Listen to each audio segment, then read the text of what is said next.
Before we begin, I certainly would like to just take a moment of silence, a prayer for the violence in Virginia, and pray for the decrease in white supremacy and black on black hate.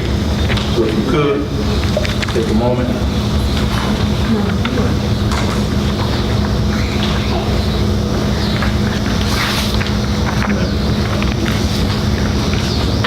City of Harvey regular city council meeting for Monday, August 14th, 2017. I'm now on the order. And we have roll call council members.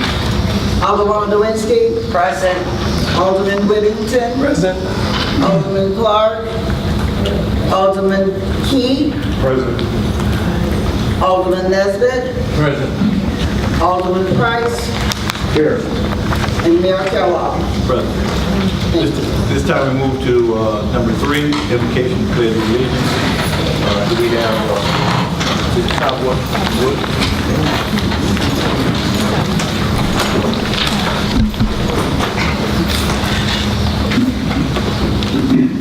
Father, we ask in the name of Jesus, that you look upon each and every one of us that are present even right now, and even upon those that are on their way.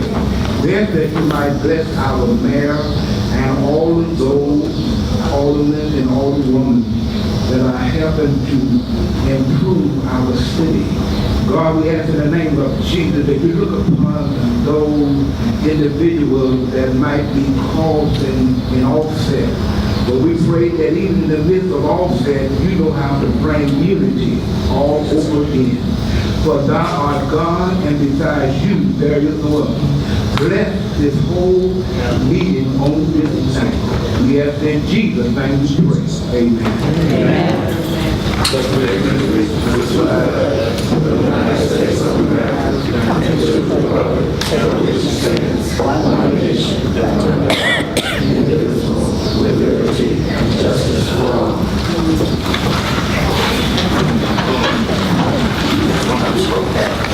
No presentations?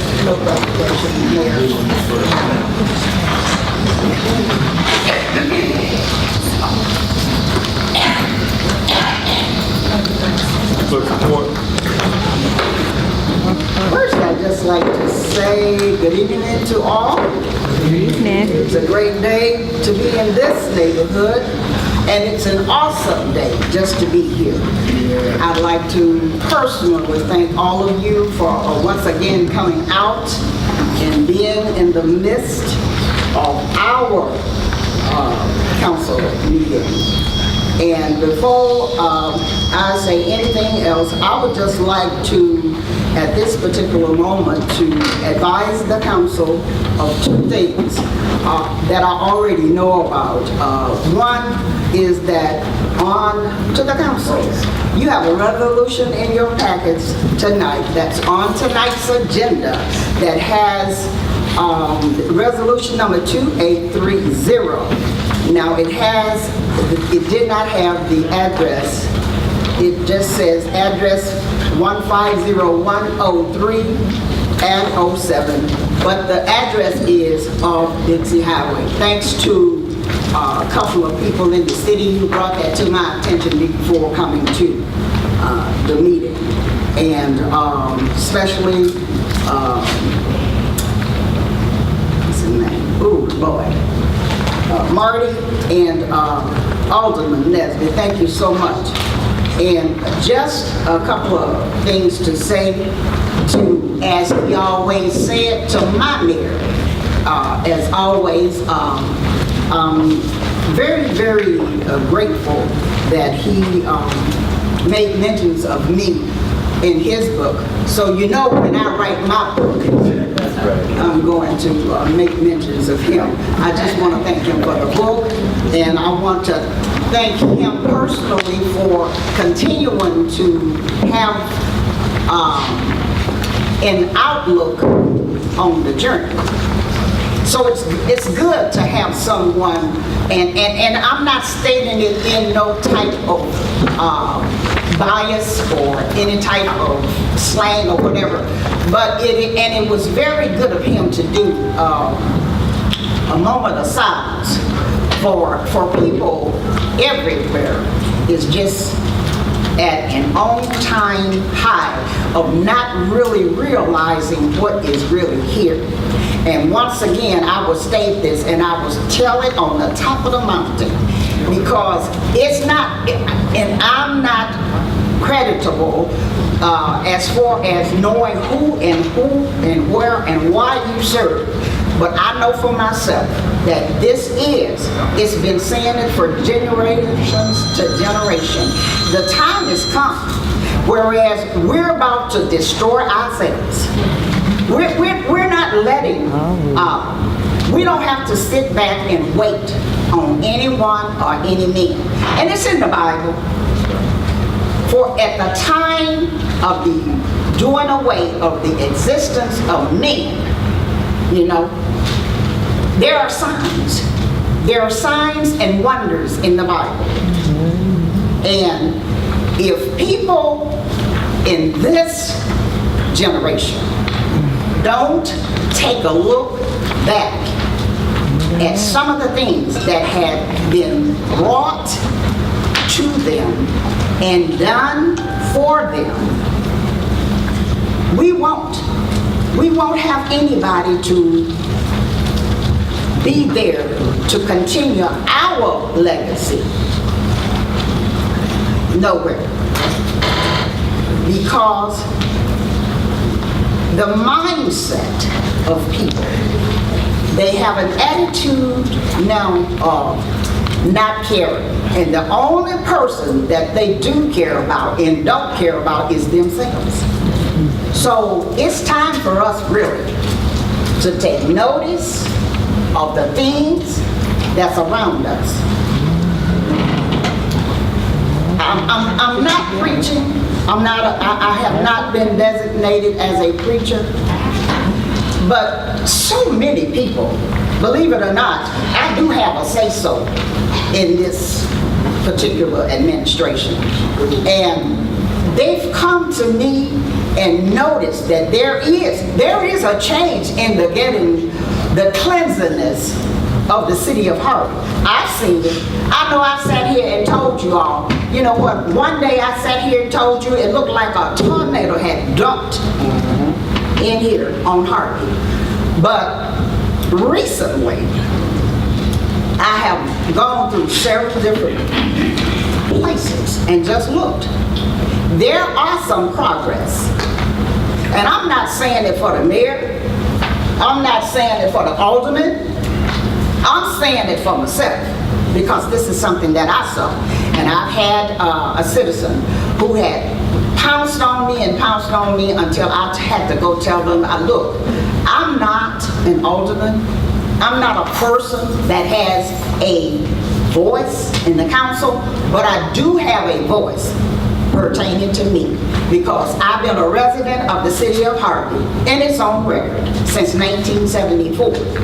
And I've seen the situation that's in my neighborhood. So, I said that to say this. I would appreciate if anybody has any type of complaint with me, please, 15320 Broadway, knock on that glass door at the clerk's office and see me, because I do have the authority to talk to you. And I give that authority because I was an elected official. This is my third term. I cannot give you any information on anything other than what I'm obliged to do or what I have been elected to do. Thank you, Mayor. And I truly would say this. God blessings to all of you, and let us start searching ourselves in doing, in well doing, so that we can, thank you all, so that we can get everything negative that's in the negative back behind us, and do the due process of getting the city, if not right at this minute, to the point that it was striving and coming to be. Because the city of Harvey is a great city. And some of my children, well, all of them, they went through the elementary school, they went through the high school, and they have a place. And it saddened me at one point because they all are professionals in one way or another. And their desire was not to come back to a city that their humble beginning started at. So today I just started thinking about it, and I said, and it was because of people that was in the place where they could have at least talk to them or give them a chance. But it was not in the time that Mayor Kellogg was mayor, because they already gone and out of college. So, bless you, thank you. Forever grateful to you. Thank you. That ends my little report. This time, thank you, Clerk. Certainly appreciate your words of inspiration, motivation, and wisdom. This time we move to approval of minutes dated Monday. Sure.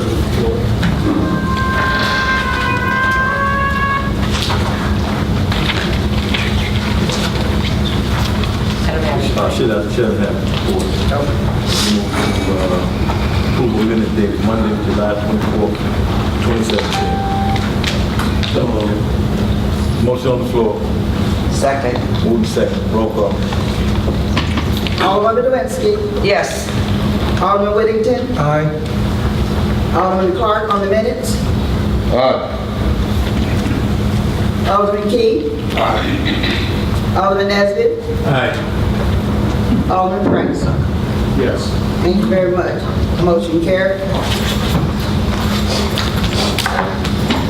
This time we move to item number 8, approval bills dated Monday, August 14th, 2017. What's the pleasure of the council? Asking for approval of $1,223,578.77. Second. Move the second. Roll call. Alderwoman Lewinsky. Alderman Nesbitt, does this go to Finance Committee? We had a big discussion on some of the stuff that we're doing the report on the budget, so no, it didn't come directly. Thank you. No. Alderman Whittington. No. Alderman Clark. Nay. Alderman Key. Aye. Alderman Nesbitt. Aye. Alderman Price. Yes. Mayor Kellogg. Yes. Yes. Motion carried. I don't know what the plan is. This time we'll move to the mayor's report. Before I begin my report, Yes, yes, ma'am. I Now, would ask Mr. Williams to share no. this particular document. He has some good news. And then as I proceed with my report, we'll ask Mr. Fisher and Mr. Williams, as well as Mr. Tierney, to add some additional dialogue relative to these items. So, Mr. Williams, if you would just share the good news first, we'll go forward. We've been getting a bill estimated by the city of Chicago for water bills. I guess really over the last year was when I first brought it to the water department's attention about this bill. And it turns out today they finally came and read that meter, and we have a credit for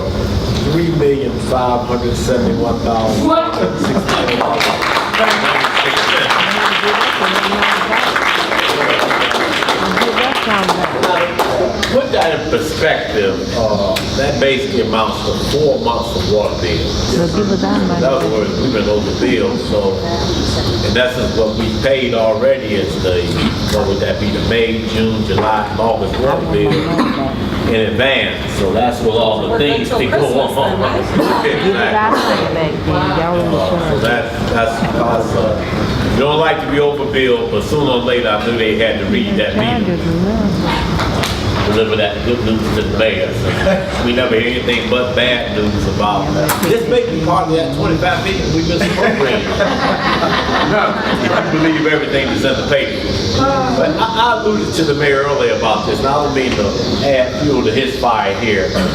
You know, it's all in the paper about the receivers coming to the water department to take over and tell us how to do it, how to run the water department. We know they really, just 3 or 4 days in, we really know they're seeing the truth. I always tell folks, my skin is so thick, I don't need an apology. And I don't expect when they get finished to tell us this. Right. Really, if things are not as bad as they look, no more than Fred Hampton and Mark Clark got an apology from Ed Hammerhands, their family. So I don't expect the city of Harvey to give an apology. No more than was the lady who accused Emmett Till of whistling at her 50 years later. It really didn't happen. The Till family didn't get an apology. So I just tell the city of Harvey, don't expect an apology. Don't expect it to be in the Tribune. When they come to find out that we're doing the best we can with the residents and being sensitive to the needs of our residents. We're not trying to take the bills up as high as we can so our seniors and working class folks who live in Harvey can afford a water bill. Because if they had that way, we'd be more expensive and we'd be in a worse situation. The same is true with the pension plans. So I always tell people before you spread that news on Facebook, yes sir, just check with me. You'll find out a lot of it's just lies on top of lies. And again, Harvey's not gonna get an apology. I hate to tell you. I don't need one like I said, but just be cognizant that as you spread it, because the water's bad. But Mr. Fisher goes through with the receiving, says we test harvest water every hour on the hour. That's right. So that's what we have to be conscious of.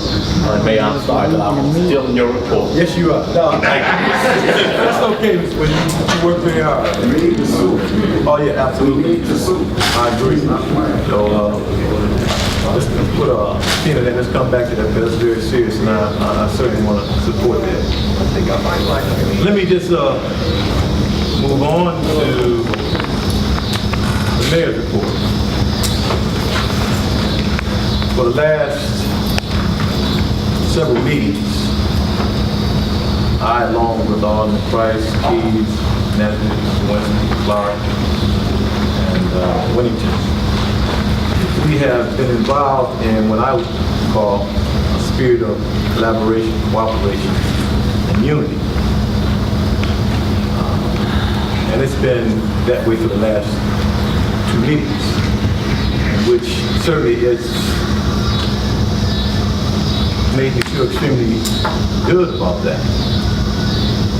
But let me just add that after Alderman Keys was appointed, which shifted the power and allowed Alderman Price, Alderman Keys, Alderman Nesbitt, and myself to conduct business, which was experiencing an impasse due to Alderman Clark, Alderman Whittington, Alderman Lewinsky not attending meetings.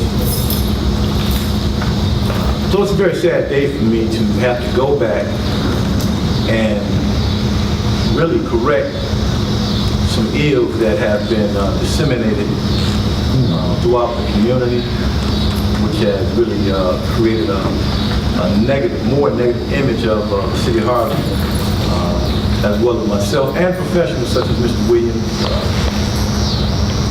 And so today I'm going to try to bring some clarity, some light, and some reality to some of the misinformation that has certainly been put out there.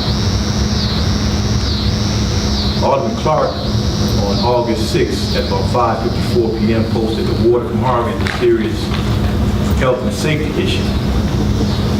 Mr. Clark alludes to give the impression that he has possible some evidence to conclude that the water from Harvey maybe presents or poses a serious health and safety concern. In his post, he gives the impression as if our water or exposure to our water presents a harmful situation. As he stated, it presents a serious health and safety issue. So today I asked Alderman Clark to produce some type of credible evidence to support his fabrication or just lie that the city of Harvey's water presents or poses a health and serious issue to the citizens of Harvey. Tonight I will offer the facts and ask Alderman Clark to provide any evidence to support this outlandish lie designed to dupe the people. This is another ploy by the faction to alarm the residents relative to this made-up lie regarding the health and safety of our water. Alderman Clark alludes that potentially the health and safety concerns may impact the city and our image. His assertion leads me to believe, and leads some of the citizens that contacted me, that there must be chemicals in the water that have a negative impact on the health and safety of our citizens. This impression gives the citizens, as well as when I read the post, that there must be some elevated levels of lead that can cause serious health problems to the citizens of Harvey. In essence, he's alluding that we have similar problems like Flint, Michigan, and East Chicago, Indiana. So I asked Mr. Clark, where's his water analysis to support the statement relative to the health and safety of our community? Our city government is responsible to make sure that the health and safety of our citizens, but more importantly, the laws are obeyed, but more importantly, as Mr. Williams indicated, that our water is checked. Mr. Fisher and Mr. Showers and the city of Chicago regulates the measures with respect to the water quality. So to the citizens of Harvey and our customers, there's no threat of any health and safety concern with our water. And so tonight's PowerPoint presentation is the first step in the process of bringing truth to Alderman Clark's lives relative to the health and safety concerns of our citizens and our water. You will hear testimony and you will see documents regarding the fact that our water is safe. And to the citizens, I just want you to understand that this is the same faction who was part of deliberately and intentionally obstructing city government for 2 years in their attempt to thwart our city's finances, our police, fire, and our city workers from receiving paychecks. They acted as if they were obstructions, delaying or preventing city businesses to be conducted.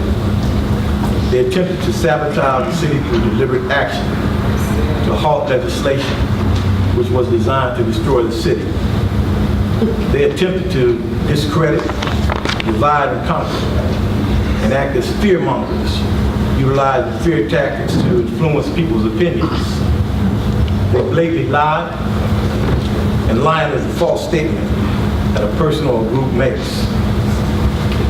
Tonight we will deal with truth versus compromise regarding the lies or the fabrications or the misinformation that's being disseminated by a member of the faction for political traction. It has been my honest attempt to forgive, but not forget, the 2-year impasse created and caused by the faction that controlled 4 votes for 2 years and refused to bring forth any positive economic development legislation. This same faction created economic havoc in our community. The policy which should have been in place when you deal with economic development should be driven by economic policy. When you deal with economic policy, that eradicates poverty.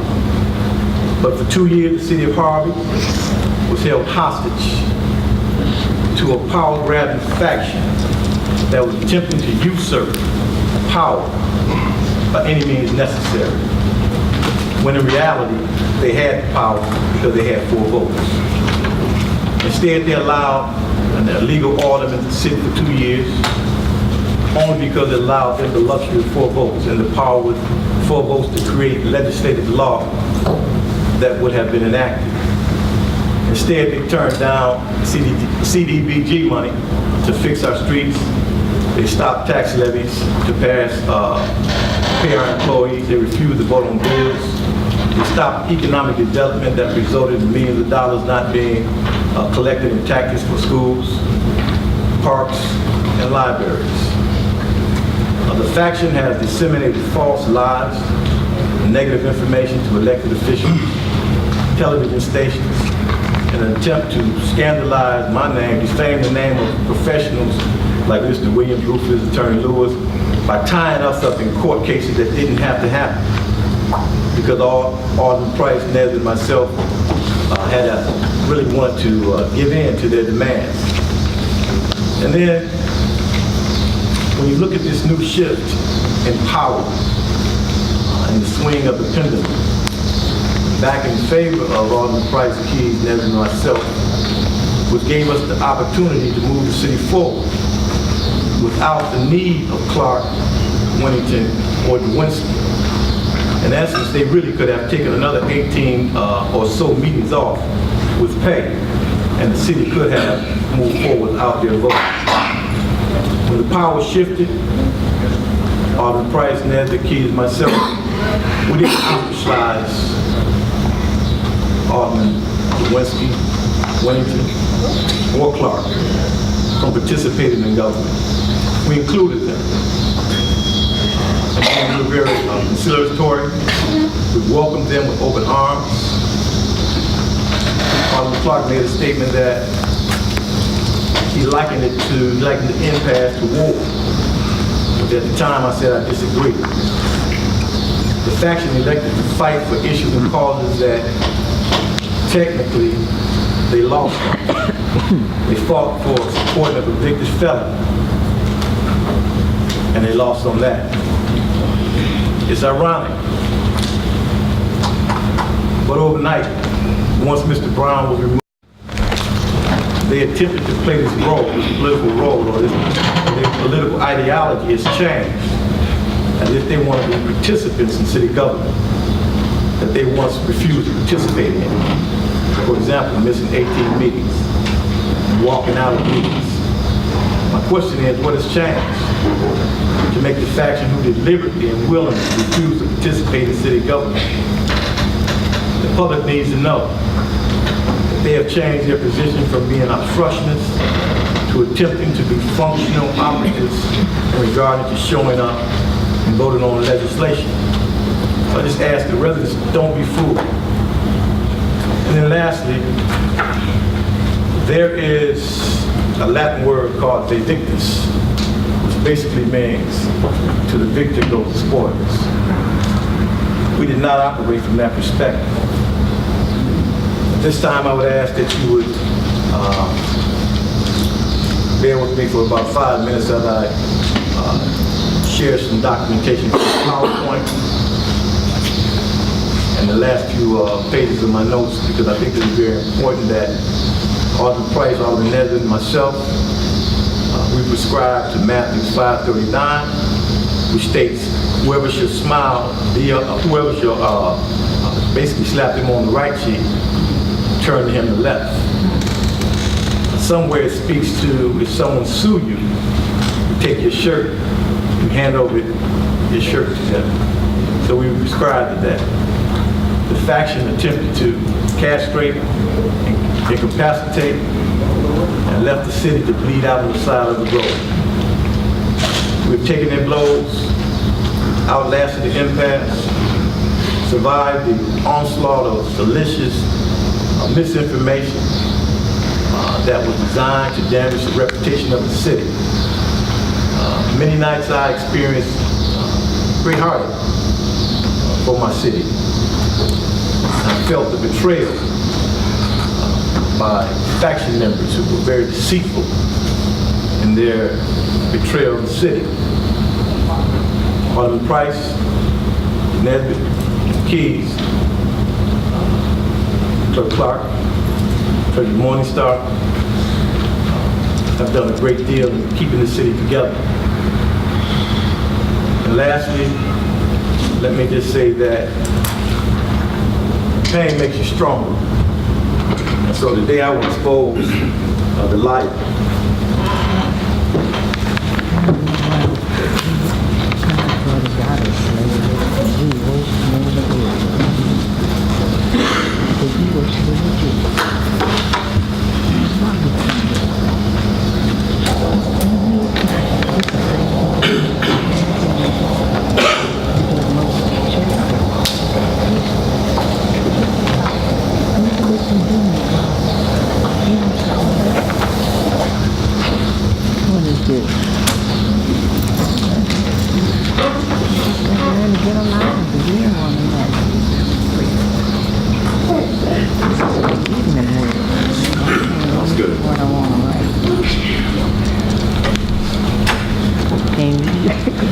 let me begin by saying that we had another great summer of fun and learning at the Kellogg Summer Youth Program.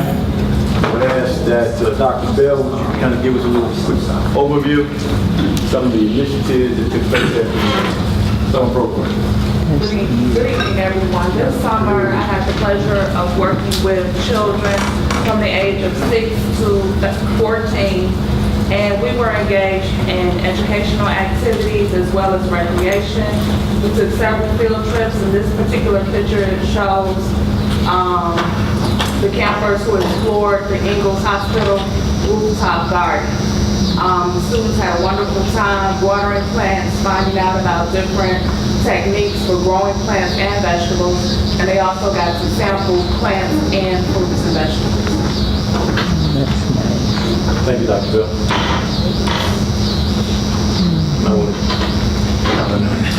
We also attended Brookfield Zoo, and we also attended one of the forest preserves where the students were engaged in exploring wildlife, different animals, and the students just had a wonderful time, as well as our high school volunteers. A lot of our volunteers as well and workers had not explored Brookfield Zoo before, so it was a great experience for everyone who participated in the summer camp. We would like to give a special thank you to Ms. Barbara Moore, who provided wonderful lunches for the campers this summer. She also provided breakfast and snacks, and the students just loved her food. The parents were coming in asking for recipes because the students were just going home raving about the food that she prepared for our campers. So we just wanted to extend a special thank you to her for her services, and we just really appreciated her and all of her efforts this summer. And if I could, I would just like to add Superintendent Fisher and Rick Sepik's name, along with all the kids and all the clients, for their collaborative role in that initiative. Someone want to speak to this? Friday, we're going to have our back-to-school lunch party. If we want to include the entire family, we will be giving out book bags. We're going to have a jazz and blues band and DJ, and we've got face painters for the kids. It's going to be a real party for the entire family, and we would like to see all of you come out and enjoy this, as well as giving our book bags out during that time. Slide talks about the fastest way to dumb down a population is to scare them.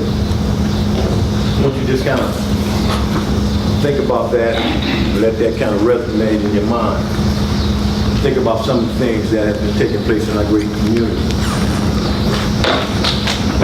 Oh. I'm trying to steal. This kind of deals with fear-mongering. The action of deliberately arousing public fear and alarm about a particular issue. And it speaks to the article referenced by Alderman Clark, regarding our water departments, our infrastructure. No mention of health-related concerns, no assertion of water safety matters. Alderman Clark attempted to create hysteria, a serious health and safety issue. Alderman Clark is being a fear-mongering. So if you look at Alderman Clark's post relative to the next few posts that you will see, we proved that Alderman Clark lied. Alderman Clark has never conducted a study of the safety of water delivered by the city of Harvey. What credentials does Alderman Clark possess to make the assessment of the water? Does Alderman Clark possess any documents that will support his claim? The article he references says nothing of health and safety. So again, Clark's assertion was an act against the city of Harvey. So the question becomes, what was his motivation? Was it propaganda? Was it fear-mongering? Was it sensationalism? Misinformation? Or was it a personal agenda?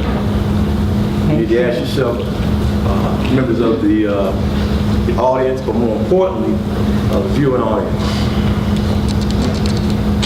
When you deal with incendiary comments, it's a substance or a weapon, such as a bomb, used to start fire as a device or attack. It's a person who excites factions, quarrels, agitates. Mr. Trump. Propaganda is information, especially of a biased or misleading nature, used to promote or publicize a particular political cause. Politicians make false claims all the time.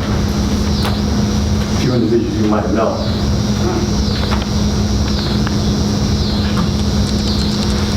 When you put incendiary comments and propaganda together, it equals lies.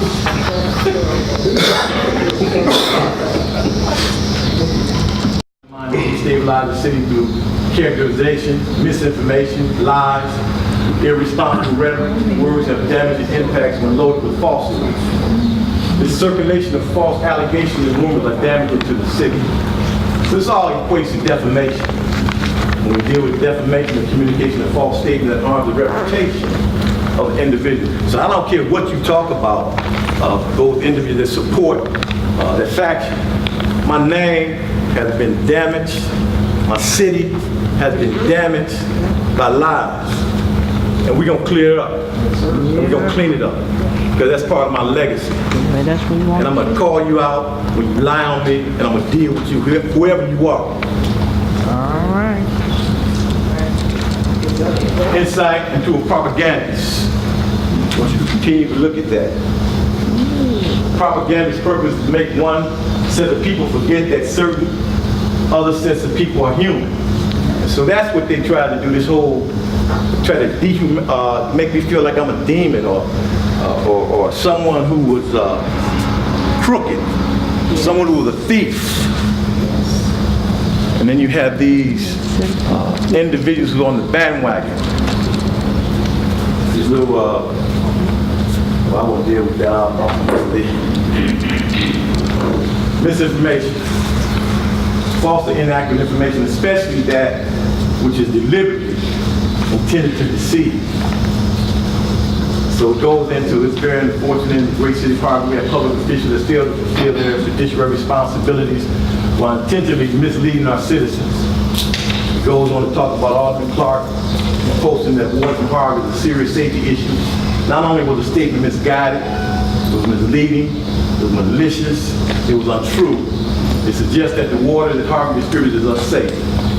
The supply the water supply that Harvard received from the city of Chicago comes from Lake Michigan.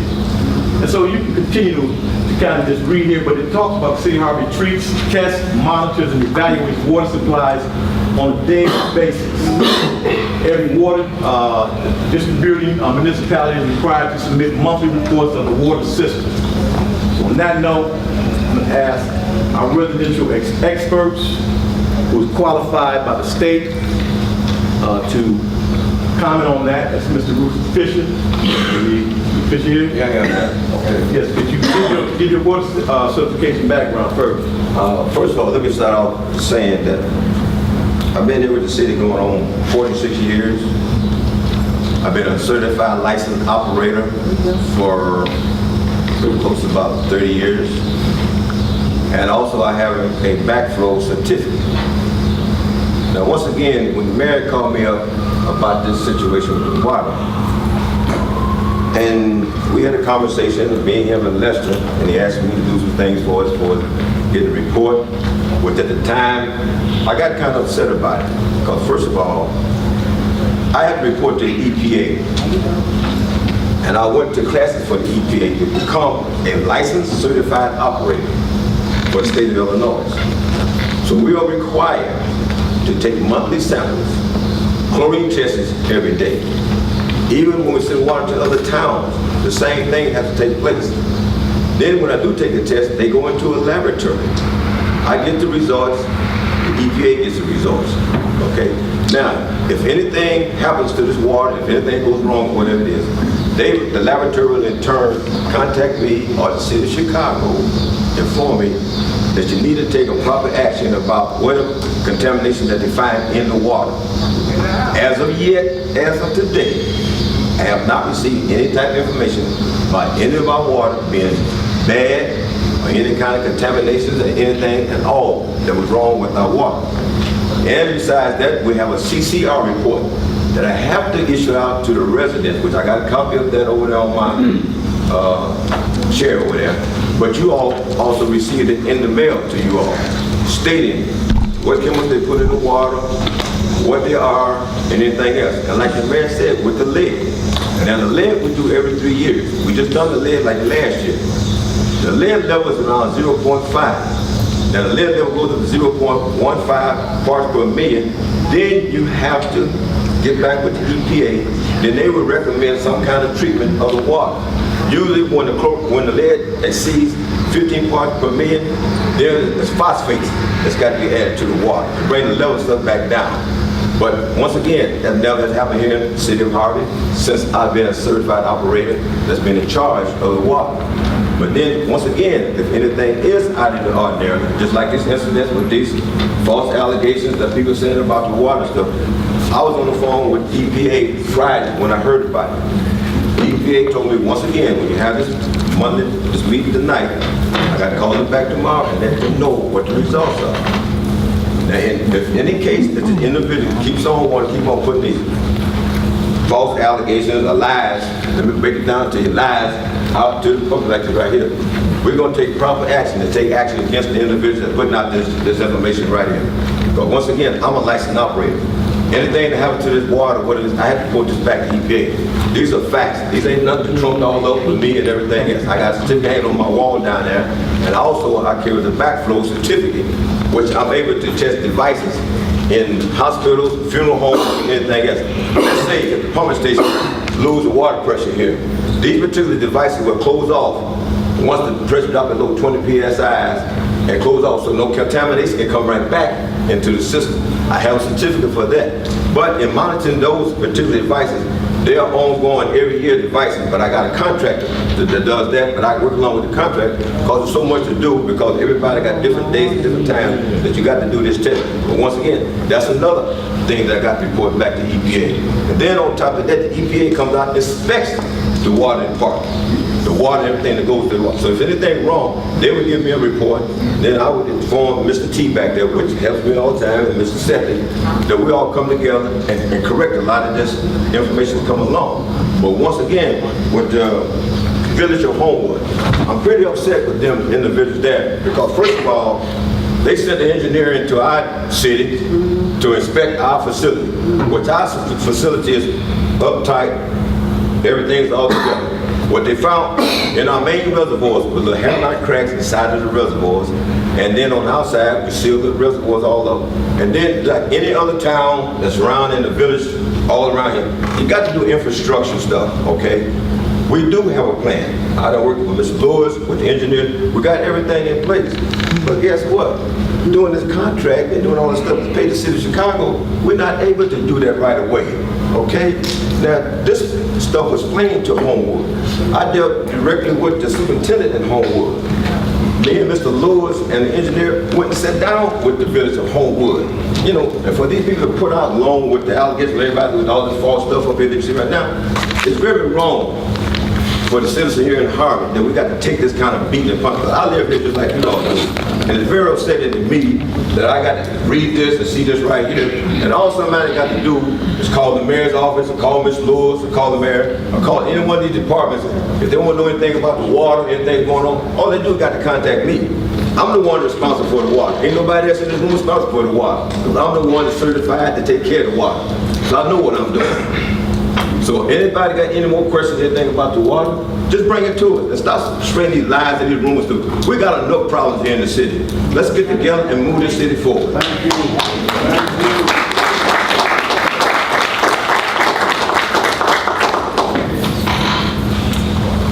you. Fear mongering.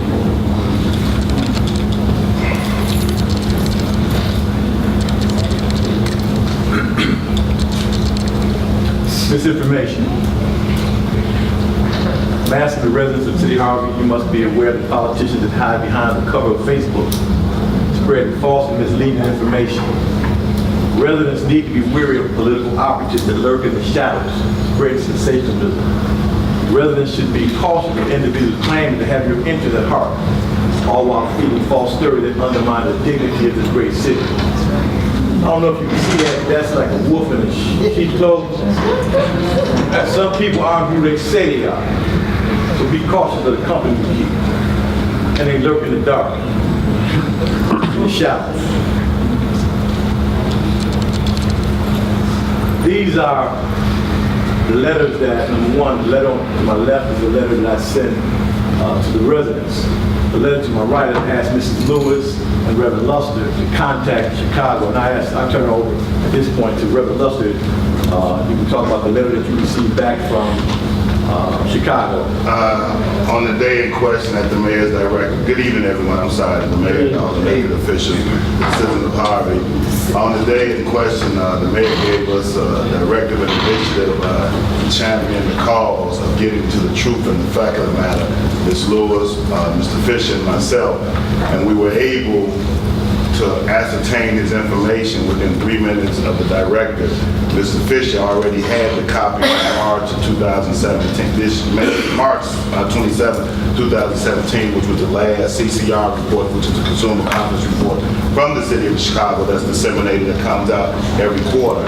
And then subsequently, I took the initiative to contact City of Chicago's Water Commission to talk to the head commissioner. I did not get the head commissioner, but I got his right-hand man, which is Miss Andrea Horthouse.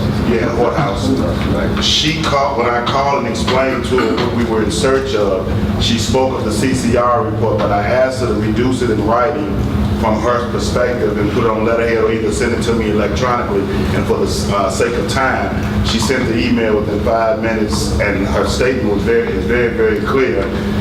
She gave the link for the CCR report, but she also stated, and she stated it very strongly, that there has never, ever been any concern or question about... This letter you referring to? Yes, sir, that letter right there. Okay. Can you see it from there? I can see it. Say, hi, Mr. Luster, per your request attached is that in the CCR letter that goes out to all our suburbs. I'm sorry the city of Harvard seems not to have received it. The water We produce. the water we produce is indeed safe, reliable, and what's that? And meets or exceeds all state and federal regulations. Could you read that again, please? It says the water that we produce, is not only safe, it's reliable, it meets or exceeds all state and federal regulations. And the reason that's really important, Mayor, because as intermediary for the distribution of water for South Suburban Cook County, Harvey didn't just start this. They've been doing it for years, and they've never exceeded or even come close to the daily threshold limits for safe and clean and quality of water. And this, she not only issued this letter, but she subsequently followed up with an email to make sure that we were not only comfortable, but that they have never gotten a report or any question or inquiries regarding the safety of the quality of the city of Harvey's water. And for that, we're extremely grateful. And one of the reasons why I wanted Ms. Lewis and Reverend Luster to contact Chicago so that we can have some documentation to prove that there's nothing wrong with our water here. Mr. Fisher, you have something in your hands you need to... This is what I was telling you all that y'all received in the mail. It's got the Chicago contaminants in there also, along with the Harvard contaminants. And then on top of that, when I send this copy here to your home, I send another form that I had to fill out for the EPA, and I mail it back in to them, showing them that I sent it out to you. Now guess what? Around, let's see, they send me most of the information around about February, March. I got from that time up until July the 10th to get this out to you all. If I don't get this information back out to you by July 10th, then I'm in violation with them, where they come and fine the city for me not producing this particular document and getting this information out to you all, so y'all can know what's going on with the water in the city of Harvard here and Chicago. And I send this information, same thing, to the other communities that we serve water to also too, though. So the question becomes, Ms. Holthouse certainly will not lie and say the water is safe and reliable. Will she? She will not say. Respectfully, Mayor, she sent a follow-up email, as I stated, because she was offended as well. She said, I understand the mayor's position because it's not just an indictment on the city of Harvey. It was an indictment against the city of Chicago and Lake Michigan. Yes, sir. So we have it documented, and certainly need to pursue some other avenues. This is a document, I believe, that Mr. Fisher was speaking. And we certainly wanted this kind of put it on the PowerPoint so that we can have this evidence, further evidence to the citizens of Harvey that your water is safe and reliable. Despite the lie that Alderman Clark said earlier, in which I showed you. Knowledge is power.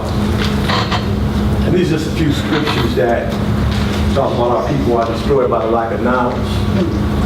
Talks about my people are destroyed for lack of knowledge because we have rejected knowledge.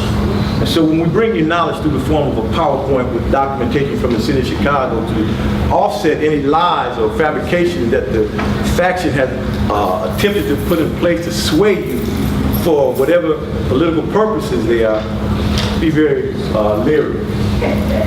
Then it talks about, and you will know the truth, and the truth will set you free. So, this is the truth, and that's from the city of Chicago. And hopefully this will set the citizens of Harvey at ease. Ignorance, lack of knowledge of information. Ignorance is the worst enemy of the rise of people to fulfill their destiny. That's very powerful, because as we turn the corner from a 2-year impasse, a lot of people don't want to see that. And so they start providing you with misinformation to keep you off base with these lies. But ultimately, you'll get the truth. And the truth hopefully will set you free. Man. Yes, sir. One more thing, Susan. Guess what I just noticed? I got the mayor and all of the aldermen here, the ones that putting out this information, false information, they're on this pamphlet also too. That's right. Oh, You know? that's a good point. This is, you know? Right. Along with the clerk, Ms. Morningstar, the treasurer, everybody right there. Okay, yeah, this document goes to Nancy Clark, the clerk, Alderman Clark, Alderman Keys, Alderman Nesbitt, Alderman Dewinski, Alderman Price, Alderman Winnington, and also Treasurer Morningstar. This is our water quality report. Thank you, Sue. Yes, sir.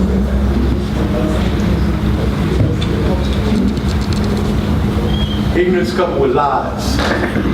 Ignorance coupled with inaccurate or false information is designed for the purpose of destroying what has been built, accomplished, and established by impeding those on the verge of recovery. See, everyone's not happy about Mr. Williams and Alderman Price, Alderman Nesbitt, clerk and treasurer, our administrative team fought through the impasse, and now we're on the verge of turning the corner. A lot of people upset. The devil mad as hell. I'm gonna tell you the honest truth. They're mad because their predictions and their lies and their inaccurate information is fell short, and so they mad.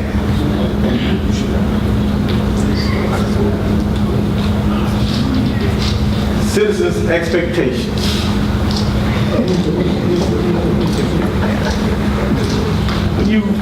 The city of Harvey has never wanted cowardly politicians.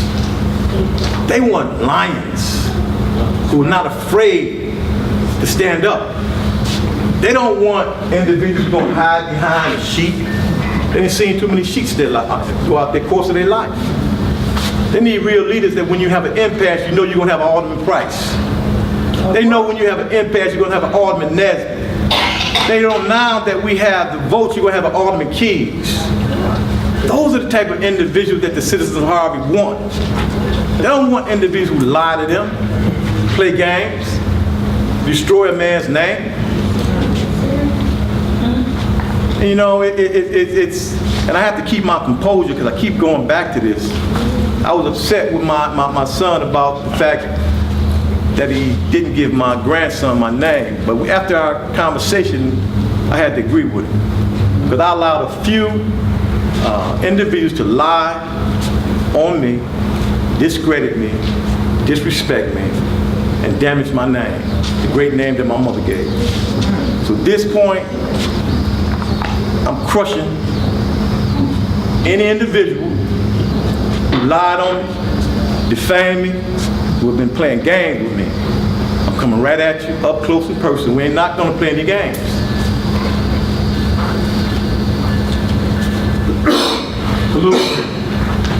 We've been telling Cook County Sheriff, told them about the collusion. Alderman Price had tapes, went over and had a meeting. What happened at the meeting, Alderman?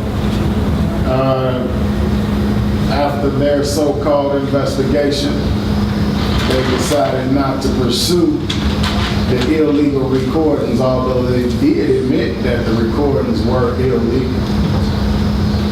But they decided not to pursue. And the whole goal was to incapacitate me in the city of Harvey. And they did their job for 2 years. It caused a lot of damage. A lot of damage.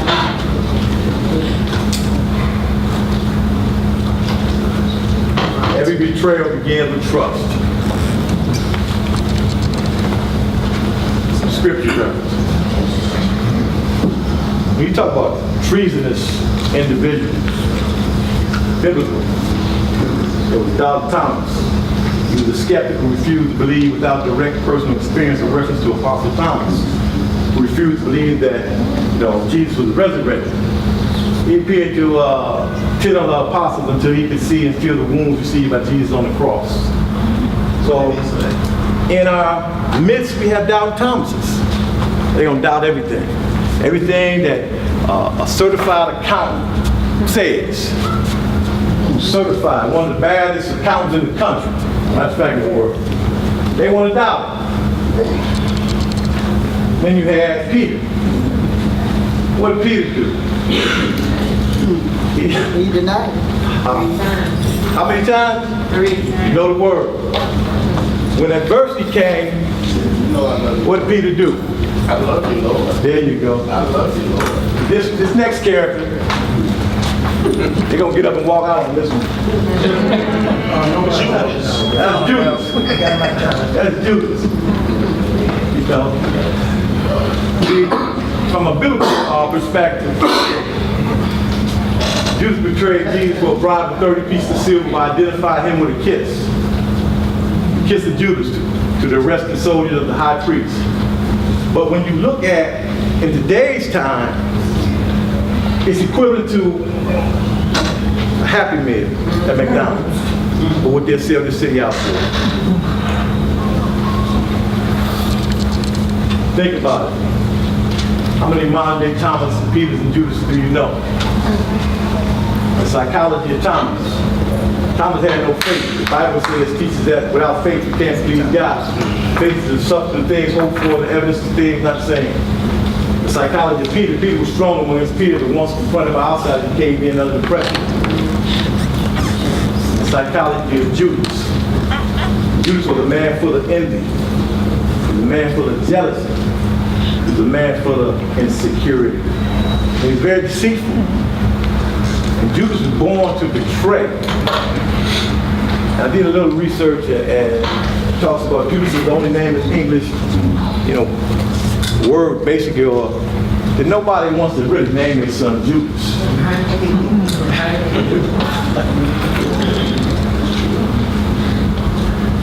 What does the name Judas mean? Double cross, traitor, deceitful, betrayal. That's what Judas is. Because Judas is in this room. I don't even know the slide, but you should be showing. Well, that's biblical. The next one. Next one. Cut the next one out? Yes. The next one is no. Show it. Please show. Please show it. No. No, please show it. No. You put it in there, this is your presentation. Well, let me tell you. See, I'm never afraid of a woman like you who's trying to tell me what to do. Well, you got 2 women trying to tell you what to do. Says don't show. Say what? You got 2 women telling you what to do. When they hum high, They stressed it right. oh, so why can't I? No. Oh, yeah. Don't show there. I'm about saying, As a woman. you already, you already You know what? showed. Oh, Okay, I'm gonna show it. Historical consideration. There you go. Okay, well. When you look throughout history, there's been many strong leaders who have been erected to lead people out of hard times, tough situations. And this is just history. There's nothing wrong with history. You gotta know your history. Denmark Vesey, Gabriel Prosper, Nat Turner. What do you have in common with all those 3? All those 3 individuals up there, they were captured by those who were their oppressor because black folk, African Americans, set them up, turned them in, and what happened? They got hung. They got hung. So it wasn't no one who didn't have a suntan, who didn't. It was those who had the suntan who turned them in. So it's unfortunate that these great men had to die because we had some dark-skinned soul brothers and sisters back then who didn't have no heart. So it's sad. So when you talk about, Denmark, Gabriel, and that, man, come on, that was a bad man. That was a bad man. But it was the black folk who turned him in. When you look at the historical considerations, back today strong black men are electronically slain. But when they electronically slay you, they put you in the newspaper, they defame your name, they destroy your time. And then the shameful black leaders partner with members of the media and other forms of oppression to disgrace their own community. That's sad. Like Turner, Prosper, Bessie, and then the demise of today's black leaders are not possible without the assistance of Judases that sit among them. We must stay forever watchful for those who share the same spirit as some of those treasonous ancestors. They talk, and then they want to talk all this nonsense. But again, I want to thank Alderman Price, Ned, Keys, Clerk. Don't call my name. I'm calling your name. Don't worry about it.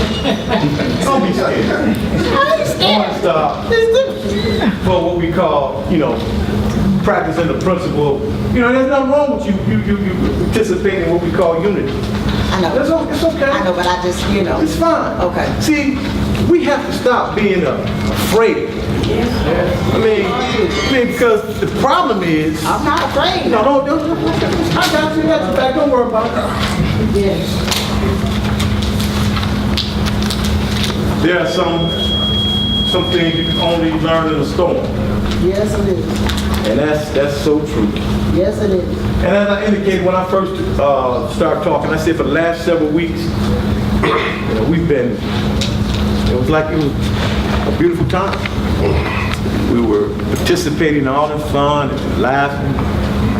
And then Alderman Clark wants to continue to disseminate information that's false and misleading. And I'm tired of being a punching bag. I'm tired of my name being destroyed. So we have to fight back. But again, I certainly want to just say that the City of Harvey has weathered many storms together. And we have emerged stronger because of our resilience and the support of leadership of key members of the community. Strong community leaders that decided to represent the people. Alderman Donald Nesbitt, Alderman Keith have been steadfast during the storms faced by this great city. Alderman Tracy Keys has stepped in almost immediately, providing support to the residents of the Fourth Ward. That's true. That's documented. That's in the court system. I'm not telling no lie. If you want to see the Fourth Ward, go through it. Go see what this Alderman Keys is doing. What? Go see what he's doing in the Fourth Ward. He's doing a phenomenal job. Go see what he's doing in the Sixth Ward. Alderman Price, Alderman Nesbitt, doing great jobs. And now that my hope is that Alderwoman Dewinski invite me over so we can have town hall meetings together, so that we can talk about the rise of our city as opposed to the demise of our city. Alderman Clark and Winnington, we can work together. We're starting to see the wards being cut. That's cooperation. And so my goal is to continue to try to work with both sides, working with the legislative branch of government and forming the executive branch of government. I certainly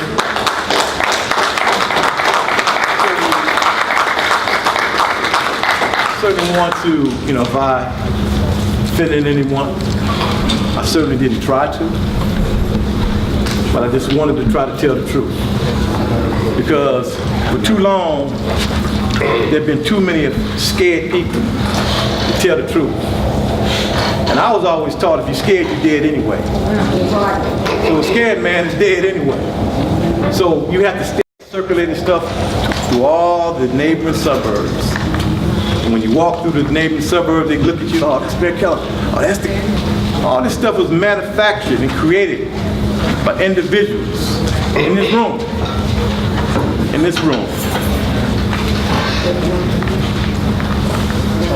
My mother always told me to respect my elders, so I'm not even going to comment. There you go, Mom. I'm not going to comment.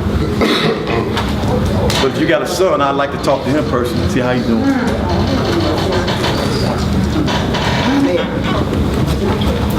Yeah. Yes, ma'am. I'm so glad. Yes, ma'am. I'm just so proud of you, and I thank you for going ahead on and doing your report. And you about ready? Just about ready. Okay. No, I have to really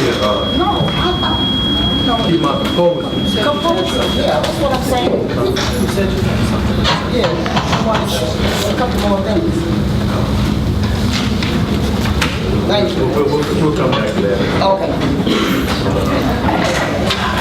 Gallery, I don't know what he's saying. right, yeah. Because I know he's going So again, I can't hear him. so again, I certainly want to thank the residents, those residents that stuck behind us through the impasse. Certainly, I don't want to say anything that's out of character, or say anything that's unprofessional. But you know, it gets hard sometimes when your name has been, dragged through the mud, and you know who's doing it, but you have to take the high road. You always have to take the high road. Sometimes, getting to the high road is tough. Air gets thin up there. The road is bumpy. So you take your bumps. And so tonight, I just wanted to try to dispel some things that certain individuals have put out. And whatever it is, we'll deal with it. This time we move to ordinance and resolution by the City of Harvard dealing with ordinance 3357. I would like to make a motion that everything that's a first reading be sent to the proper committees. I second that. That's it. The budget, we already had 5 meetings on that. I'm speaking resolutions. Resolution, okay. First reading. So the ordinance 3357, this is the first reading. No, he said another resolution. Okay. So what's the pleasure of the council relative to ordinance 3357? We can't vote on it until next meeting. Absolutely. We also have a half-hour public hearing before the meeting. Right, at this time, I believe for the public. Yes, it is. It also has been put in the newspaper, notating the fact that it was presented. Okay? And it will stay in my office for the next 10 days. You can look, the citizen, you can come into my office and not take it, but you can read them. What is saying? Clerk, for the record, could you announce the date and time of the public hearing? And so what's the date of the next city council meeting? Okay. Now, on the City of Harvey will hold a public hearing at 6:30 p.m. for its 2017-18 proposed appropriation ordinance on Monday, August 28, 2017 at 15320 Broadway, Harvey. A draft of the ordinance will be available for public inspection in the city clerk's office Monday through Friday during regular business hours. Okay?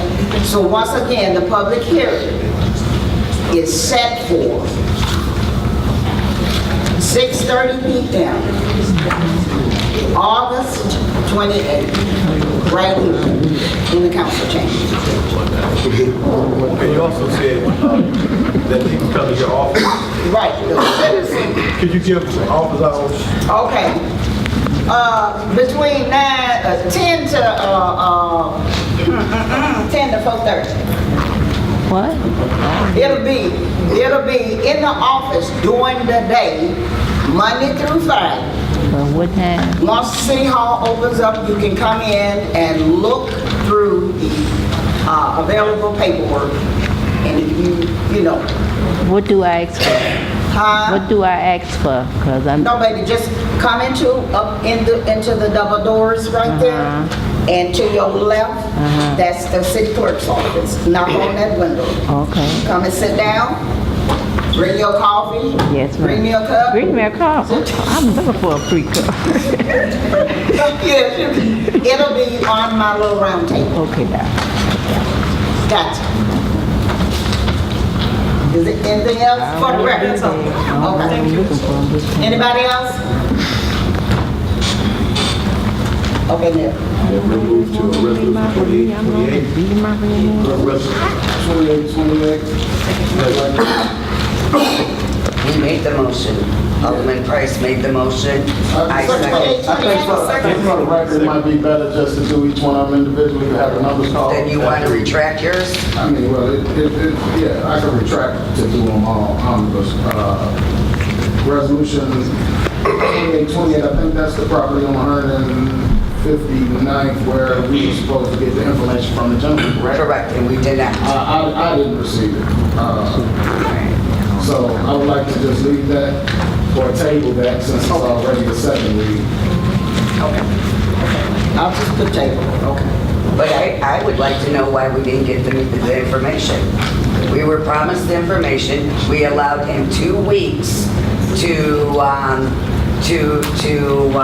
rent that property.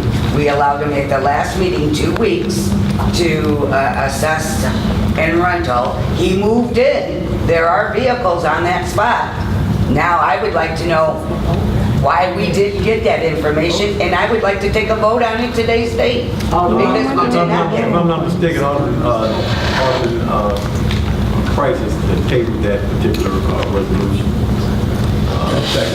Second, roll call. We don't have You're right. We move to resolution 2829. No answer.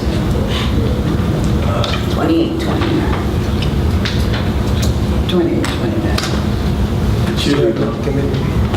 I make the motion that we accept, no, I make the motion, we remove 2829. You know, that's the first for me. First for me too. I don't know about no removing of no. I don't know. Point of order, Mr. Chairman. Yes, sir. It's my understanding that the address 16812 Lathrop is incorrect. From my understanding, and according to the applicant, the address is 16912. And so the committee was on the planning board of appeals that did the preliminary investigation and the report, did their investigation and report based on 16812.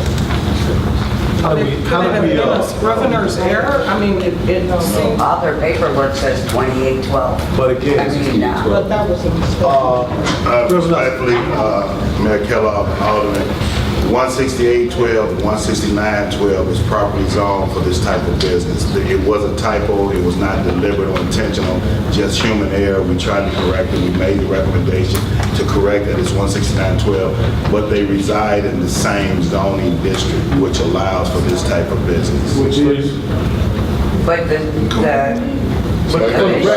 for the record, Reverend, what's the correct address so we can add that? 16912 Lathrop. And you said it was an error? It was just an error. The 16812 is just human error. The actual address, physical address, is 16912.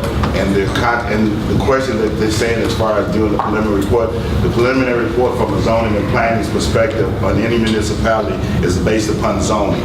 Is it zoned for that? They requested a special use permit for the type of business, and subsequently it is in the proper zoning according to Municipal Code, City of Harvey. are any of the other ones in the proper zone? They have special use. 2 of them are grandfathered in. Okay, you asked a great question, Alderman Craig. You said the 2 other. I like to know the 2 other. Are they African American owned? No. No, I don't think, all 3 of them. No.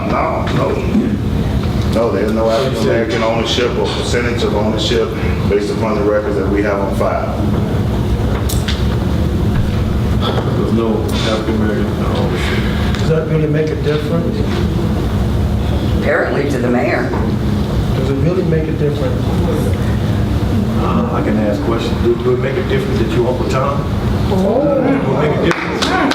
Do it make a difference? Do it make a difference? How do you make a difference? determine Okay. what I am? I watch your actions. You can't tell me. I watch your actions. Anyway, listen. No. We're gonna move on to. You slandered me. Well, What now? What do you mean? what you By me being a legislator, and I had asked you a First of all, you're not all you have gonna, to do is answer you're not gonna, intelligent way. first of all, let me say But this. you You're not want gonna to stop, signify you're not gonna stop and call me out a of my legislation. culture. You're not gonna stop the You legislation. can't determine who I am, and I'm not going to determine who you are. Again. I came here today, ladies and gentlemen, Tom, to do one thing. Take it back. Look, you know what? You heard what I said. You know what? It takes a time to know a time. Well, you know, I ain't never Tom. I ain't never Tom. I ain't never Tom in my life. It takes a time to know what a clock Keep is. going over, get south out. Hey, You know what you do. Listen, All right? I go You know what you do. over the entire state of Illinois. Yeah, okay. Because that's who I am. Yeah, you're Tom. Yeah, I said. it takes a time to know one. So anyway, You may be wearing a $500 suit, but you still a Tom too. Well, you talk like a brother, but you ain't a brother. Your pockets are not with the representatives of these people. Well, I can't help because Yeah, your pocket. You talked about guy that was in Tennessee, but he was your barber. I can't. You did not deny him the right to run. You let him get through here. Then you fired the fella. He's a fella. Yeah, you got fellas all around you that you hire. Sit down, Tom. You got fellas that's your friends that you are close to. Absolutely. So why you not pick on that one? That was your They're not friend. elected officials. Look, that was your friend. I did not call you. They're not. I never called They're not elected you. officials. You struck the first fight. Order in this I courthouse. never I said said that. again before I take it back. That's I right. don't care if you don't never take it back. Okay. But I'm gonna stand my ground just like you. Again. Keep Tom. Keep Tom. You the club club. Keep Tom. Order in this courthouse. Come out here talking about somebody. Order in, 29. don't put me in. What are we doing with 28? Order in this courthouse, please. It's table?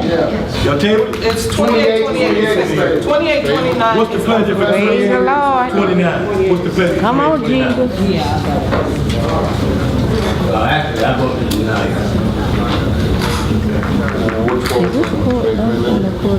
Yeah, I asked to remove it, deny it. All right, did I vote to? What are we talking about now? I second that. Okay, you second the motion. I second it. To deny it. Okay. A motion to deny resolution number 2829. Regardless if it's 168-12 Lathrop or 169. For the record, it's already been corrected that there's a scrivener's error on the ordinance or the resolution. The proper address is 169. We don't have to keep going back. Let me ask. Yes, the motion would need to be in the affirmative. Whatever the motion is, it needs to be in the affirmative. Is there any way that you can add, when we first took office, we fought to try to keep a strip club out of Harvard? We did, and we what were happened? unsuccessful due to a constitutional challenge that there is the right that everyone has to visit those types of businesses. You are able to zone certain parts of your town in order to keep down the quote-unquote negative secondary effects. They can't be too close to a school. Of course, alcohol can't be served in those areas. However, to blatantly discriminate against those businesses because of the type of business has been upheld time and time again as unconstitutional. I respect that, attorney. I mean, just so. You don't have to vote on it. I was asked a question, I was just answering. But I'm sorry, but point of order, Alderman Nesbitt made the motion to deny it. I second. There is a vote on the table. But And this was discussion, so discussion Again. comes after the Right. motion and the and second. And he I'm the asked the chair. question. I'm the chair. Without a doubt. And I will continue to proceed with with this particular body. So there was a discussion. We wanted to add some background. I know that initially we fought for to try to keep adult club out of Harvey. We spent millions of dollars and we lost. But again, whatever the pleasure of the council is, we certainly understand and recognize that your position. And so, for the record, 2829. Yes, sir. Yeah, correct the motion.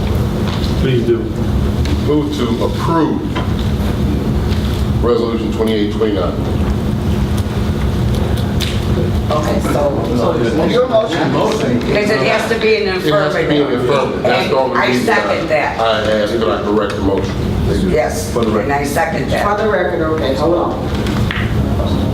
So you're voting to approve? I'm moving to approve. Moving to approve, okay. Clark. Okay. And who seconded that? I did. Oh, yeah, we don't need Moving to approve resolution 2829 is on the floor. So, and it was seconded by Alderman Lewinsky. Alderman Lewinsky? No. Alderman Whittington? No. Alderman Clark? Nay. Alderman King? No. Alderman Nesbitt? No. And Alderman Price? No, it wouldn't pass regardless of Okay. Motion carried.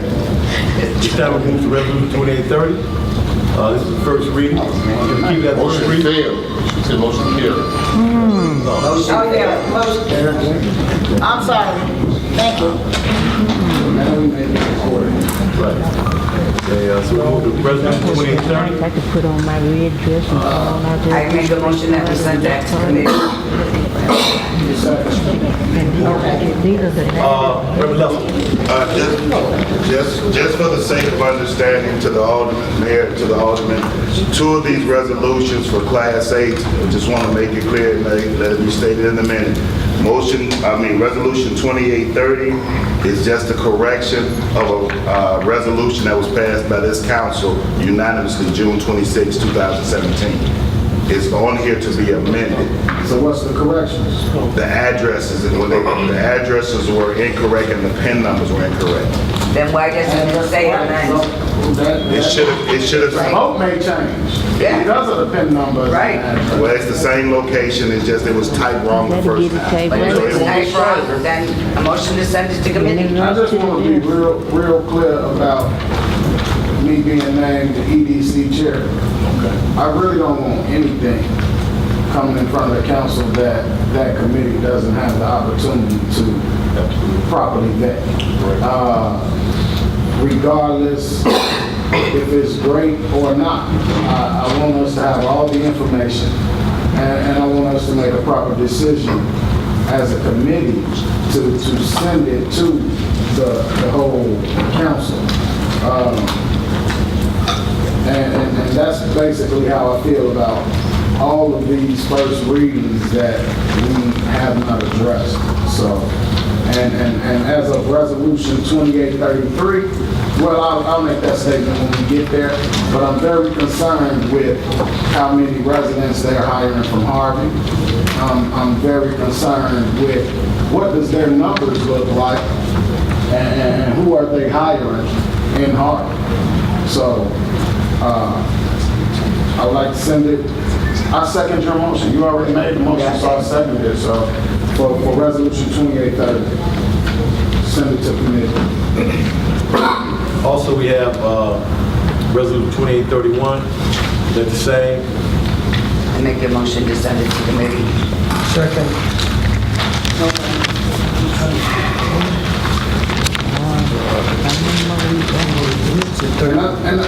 And resolution 2832, I would like to also send to committee. And I second. Resolution 2833, I would like that sent to committee. I think the only difference between the 6B and the Class 8 is the zoning. I'm not sure. Industrial compared to commercial, right? Okay, but are there any Is there anything that they're supposed to be meeting? No, As far as they're supposed to be making sure that the property is in better condition than it was. So they're supposed to be doing substantial rehab or complete rehab, depending on their application. Okay, so there are no other caveats in terms of hiring and the things that you point out. Not that that's not a valid question to ask the business, but it's not required in the application for Cook County. So they apply for it here.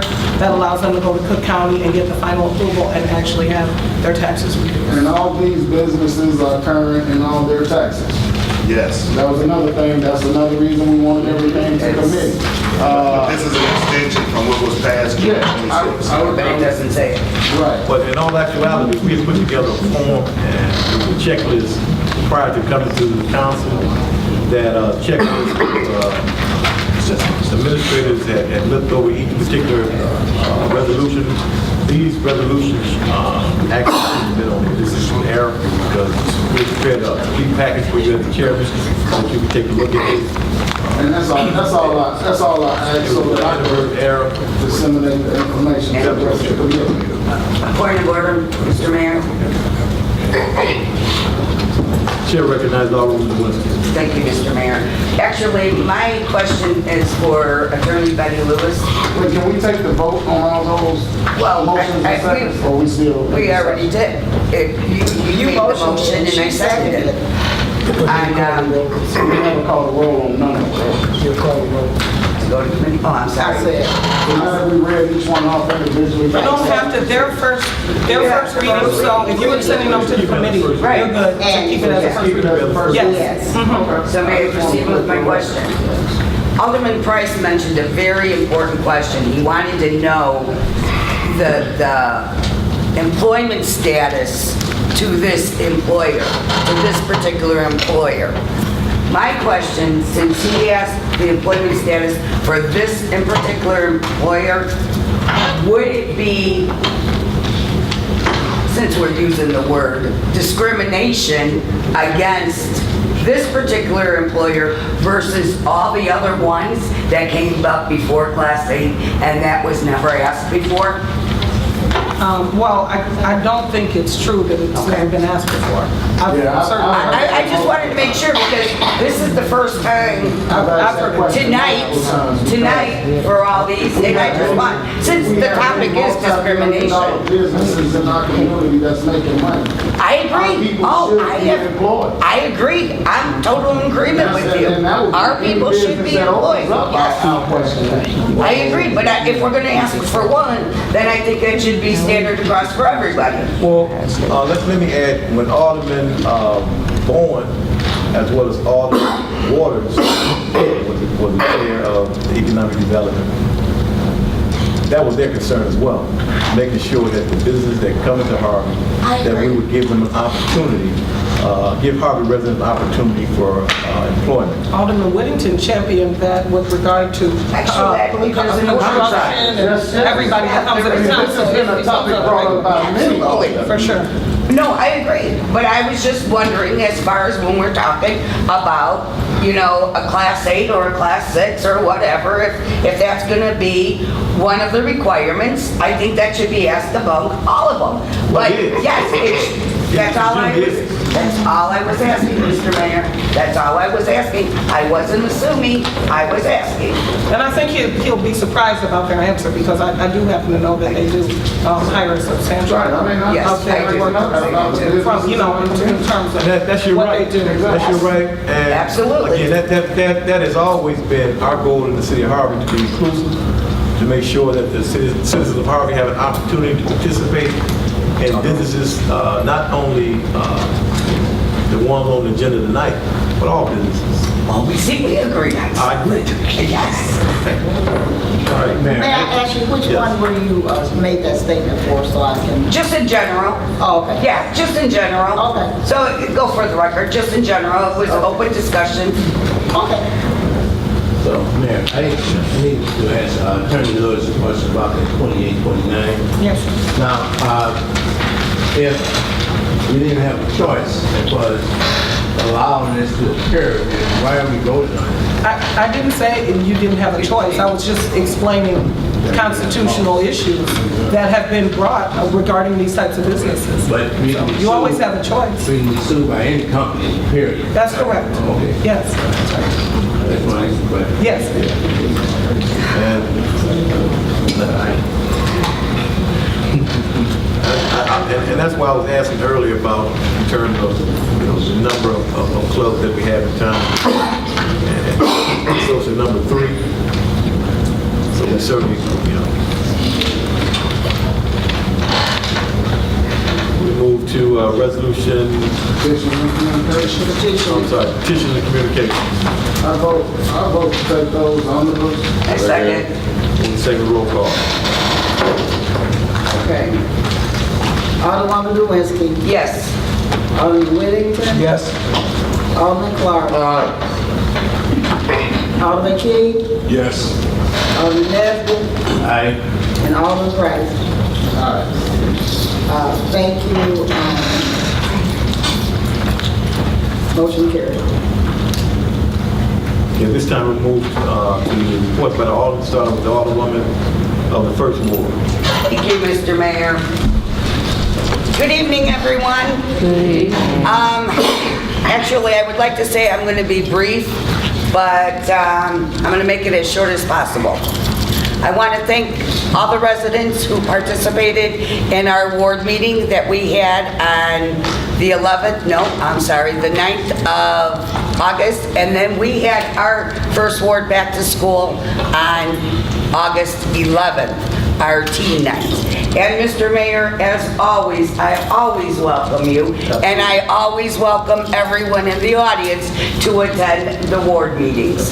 So I've done it since day one, sir, and you have attended one of them, and I will continue to do it until the day I'm no longer alderman. All right. All right, so I want to thank everyone for coming out, but I got to tell you, I thought his presentation was quite interesting. I don't know what everyone else said, but I was watching the behaviors of a lot of people. Some I was a little surprised with, because I felt like I was in elementary with name calling and labels. I have been your alderman for the last 7 years. I have been called everything but the child of God. I will still be here regardless of what I'm called, because I know God has me here. And God doesn't like ugly. We are allowed to disagree. We are allowed to have agreements, civil conversations. But to sit here and be told you're a blatant liar, to be told that you are part of the KKK, a racist. Oh, somebody called, somebody said? Excuse me, it is my presentation. Somebody said? I sat here during your presentation, You lying now? sir. Did I call you part of the KKK? Yes, you did. November 2016. Yes, you did. Go back and look at your meetings. You showed a picture of my family up there and said, oh, don't they resemble the KKK? That's her family. So, November did I say 2000. Shirley DeWinsky is a card-carrying member of the KKK? Did I say that? You said Did I say my Shirley DeWinsky is family. a card-carrying member of the KKK? Did I say that? I didn't even know you had Did to I be say a- that? Trust me, I didn't know you needed to be a car carrier. You're telling me something. But anyway, it's my time to speak now. Right. I had to sit here You got during to his go. presentation, That's right. and trust me, I wrote notes all over the place. I don't blame So you. I kind of like labeled them. So the mayor says his name has been damaged. Absolutely. And his city has been damaged. Well, let me tell you something, ladies and gentlemen. My name is not damaged because I speak the truth. I speak from the heart. I will tell you what I believe. Now, whether it's contrary to what the mayor believes, I'm not calling him names. I'm not sitting there saying one negative thing, calling him a Tom, or calling him a liar. Right. I allow people to judge for themselves. Right. So I'm going to ask you to judge for yourself. If you think any one of us in this room is not telling the truth, people are saying, that man stood before me right here and said, oh, I'm not gonna back down from you. I'm not gonna be told what a woman. Well, you know what? Right now, I'm a legislator. I'm not a woman. I'm not white. I am a legislator. Then I am a woman, and then I am white. But darn it, I will serve here, and I will do the best that I possibly can. He talks about, wait a minute, 2 years of impasse. Well, you know what? The reason why we had 2 years of impasse is because we did not have committees. And every time he says the 4 votes, talked about the 4 votes, vetoed everything. So when he sits there and gives Alderman Price, Alderman Nesbitt, and himself, saying that the rest of us were fractions or whatever he says, you know what? We all voted for Alderman Keyes. Did we? We all voted for him because we want committees. And now we finally got committees. So he sits there and says, oh, for the last 2 meetings, we've been nice. Well, the reason why we've been nice is because we're getting information. I attended Alderman Nesbitt's meeting. He did a fantastic job. I attended Alderman Price's. He did a fantastic job. We have the information. We will vote. I, Shirley Lynn Louise Drowinski, will vote in the betterment of the city if I have the information. But if I don't, like we were promised for Resolution 2828, given the property for $12,000 on 159th, we don't have the information, how can we vote on it? That's 2. No, that was number 3.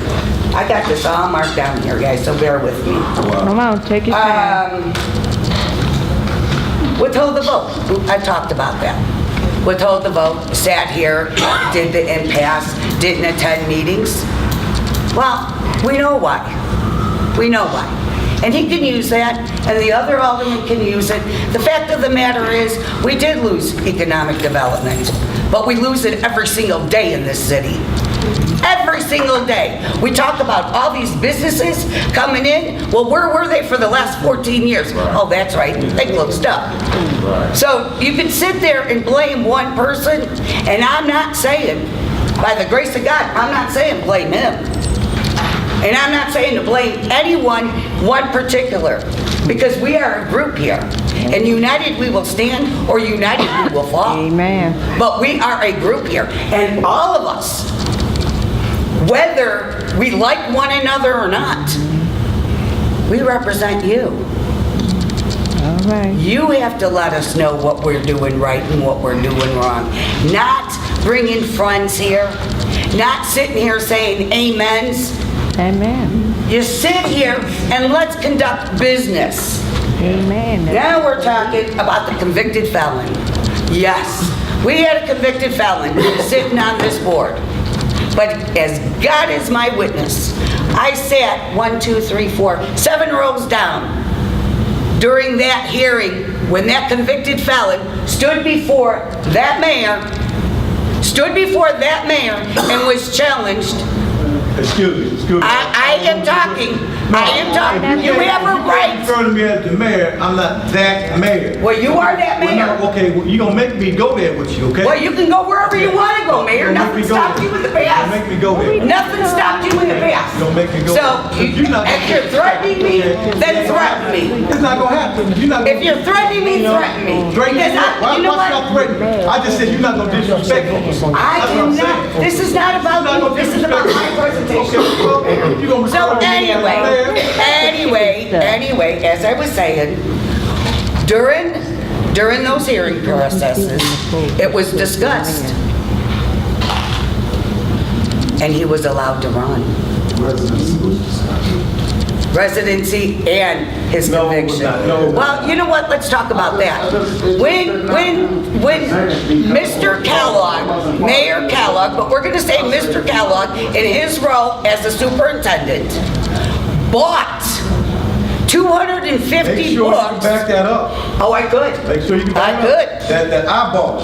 No, your district bought. No. Make sure you said that. You said All right. I bought, right? Under his leadership, That's you. under his his leadership, I stand correct. Okay. We're playing on words. record reflect. We're playing on words. Under his leadership, when he was the superintendent of District 152, he bought the books. Not true. 1,200 copies. Thank you, Mr. Not true. 1,200 copies. Oh, you So got- no one you knew. got- See, the felon in he the doesn't car. like it when You got the somebody felon else in is there. talking. Felon up in there, huh? You know, we can sit here and listen to his criticism, being called a fashion. Some of you guys heard it time and time again, and I'm just supposed to sit here and be quiet. Well, not this lady, not this legislator. Okay, so now we talk about the water overcharge. Mr. Williams, oh, he left. Fantastic job, $3 million overcharged. But what really confused me, $3 million, and he associated that with the Tillman's family? What happened with Tillman? I mean, there's no comparison. That young man died a horrific death.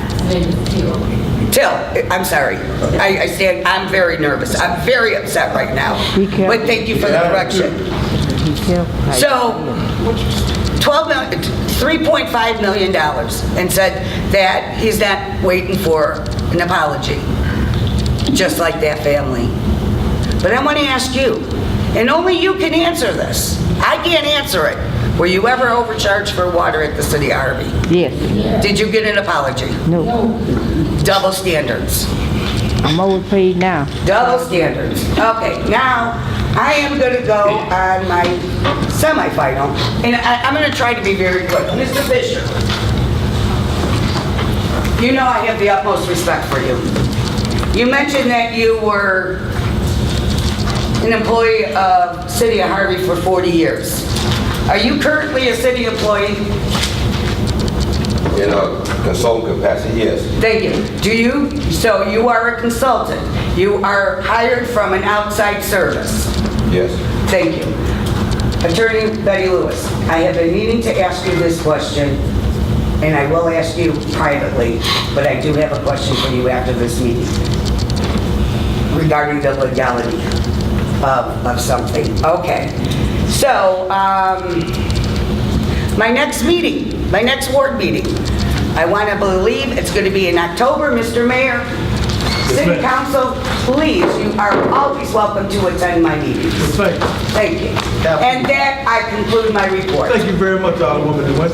Oh, This time we move to Alderman, second ward, Alderman Whitaker. let's see him. Thank you, Mr. Mayor, to my colleagues, and to the citizens of Harvey.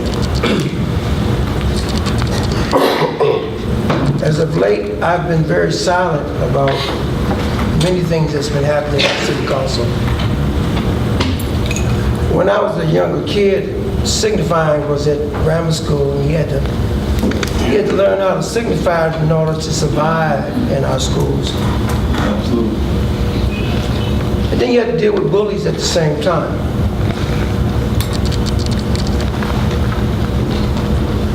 If you fight them, you go on to the principal, you both get suspended. Or the bully starts lying and telling everybody that he started it. And sometimes you can believe your own madness. Sometimes you can worry about things that'll make you sick. I'm an older man now.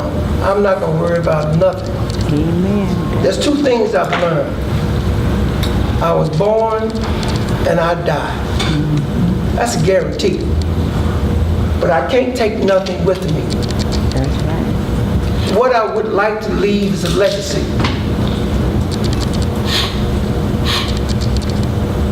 A legacy for my community. This is the largest city in the south suburb, predominantly African American, with a young leader that I believed in. I support it. But it's something about this job that changes you. You do not keep your eye on the prize. You can blame everybody else, but you never blame yourself. See, I've grown up to understand some simple old African speak philosophies. 6 sticks and stones may break my bones, but names will never hurt me. I cannot control the things around me. I control how they affect me. Sometimes I get out of place and I say, whoops, don't go there. I cannot control nobody in this room, but I control how it affects me. Because I got one goal. I have a happy life, a wonderful wife, wonderful kids. Life was not good for me, but I did know that the top is all I can get. This is a great challenge for me to be a legislator. For me, coming from where I come from, like all of us got the same story, because it's a universal conversation. What I think, you think. What I felt, you felt. You seen it. It's a universal concept. We're not different. It makes no difference what race it is. We're not different. We serve one God. One God. And he deals with truth. Truth will not go away. It always comes back as it is. Truth is what we always should stand for. Now sometimes we looked at the biblical pictures up there, which I don't like. I don't think we should use biblical illustrations, especially when it predominantly deals with my faith. You won't do it to nobody else's faith. We deal with this racial question, whatever is all in this country, that's where it is. You train your kids to maneuver through this, just like I did. And I will continue to do it. I'm saddened that we use these terms, Uncle Toms and all that. Just a word. But I'll say this to you. The white people I do know will get me out of jail. And the white people that some people have will put you in there and deny you. I don't put my hands in, I don't go to no meetings, I don't deal with nobody that will put me in that jeopardy. Because all I end up having, ladies and gentlemen, on my obituary would be Joseph Whittington Jr. Born, died. And I want you to hear one thing. It was good. I was good. I did the best I could do. I did everything I could try to get to. And I left it. Any of the money that I get, I earn. I grew up with other people trying to tell me what to do, and they were dummies. They were trying to lead me and my cousins and my relatives the wrong way. So, the ends meet would come into this close.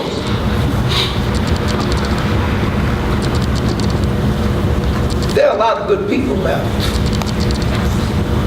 And a lot of times us citizens have lost our eyesight, your common sense to look around you. You go to surrounding some of these successful communities, Homewood, Denver. Why can't we do that? I've been here 14 years. Why can't we do that? Don't act like you don't know what I'm talking about. We still got to do it. Alcohol, drugs, going to jail, dealing with our kids, our daughters and our sons, the music, the places they go, the park districts, the libraries, they all are separate. But they all have to serve the people of this community. Right now, they're not. I'm not here to slander this man. He can call me all he, no, the mayor. Thank you, sir. I'm not here. I don't usually use his name in my presence because it's not necessary. You don't have one report about me saying anything about him. But I do be involved. I go to different communities and learn things. I just happen to be a man that knows how to politic well. And I get information, and I bless my family with it. So if you're jealous of that, that's on you. If you're jealous of that, it's on you. I'm not ever coming into your house. You don't have to come to mine. I will live and die as Joseph Whittington Jr. Amen. I'm going to come to a close to Alderman Brown. He made a mistake in his past, like a lot of us. That's right. Our government has not dealt with that because of certain things in their society that we have not dealt with it. The struggles are not over for us. It's not over for you. Don't think because you got money in your pocket, dress well, that you're going to escape it. You're not going to. The devil gonna get you. But just because he had a childhood experience doesn't take me as an African American man to say anything about it. I should be doing legislation and making sure it changes. Amen. There are a lot of men that's in this city and there's women that are in this administration right now that are doing great work. But if we didn't take care of this city properly, he's not going, or she ain't going to get no job, no place else. You end up taking your talents to the dark side. All the stuff that was talked about up there on the screen, it's just an opening truth for you to see. It's not me talking. It was a conscience talking about truth will come back to you. What you say about me comes back to you. You can't avoid me. I am your mirror as well as you are mine. You're neither up or you're neither down. You got to come to grips that you got to leave this world with a sane mind. And at the present time, it doesn't look well. Because this city council meeting, every time to get it, we spend an hour and 15 minutes or 2 hours talking about something that is long gone and the train is gone. Let's talk about catching a plane and getting the heck out of here. Whatever's being done now, we're doing it. Whatever's being done now, do it. It's on you to handle this. If it makes sense to me, if it's truth, I'll deal with it. If it stinks, I'm throwing it out. I'm going to close by saying, I would like for us to think about inviting Commissioner Deborah Sims and her staff members to a celebration and giving them an award for patching up our street. When we was in that impasse, they came out and they did streets and they did a darn good job. I would like for this city council to invite them out here at the next city council meeting and give them an award. Give them some recognition while they're alive. So maybe they'll partner with us for other services because we're going to need them. So I'm making a motion on that. I moved. Can I vote? Thank you. Mr. Evans, Mr. Commander, I would like to let him know about a car that's in the band's property in the ward. And I close with my thanking you for listening. Thank you very much, Alderman. I have two comments. When Alderman Brown at the time stood up and called me a name, not one of you said anything about it. You know, now he's not an alderman no more. You know, he's one of them disrupting me. But let me say this: I'm not gonna go into what my foreparents and grandparents called and leave that alone because it's too painful. We'll move to Alderman Clark. Thank you, Mr. Mayor. Thank you.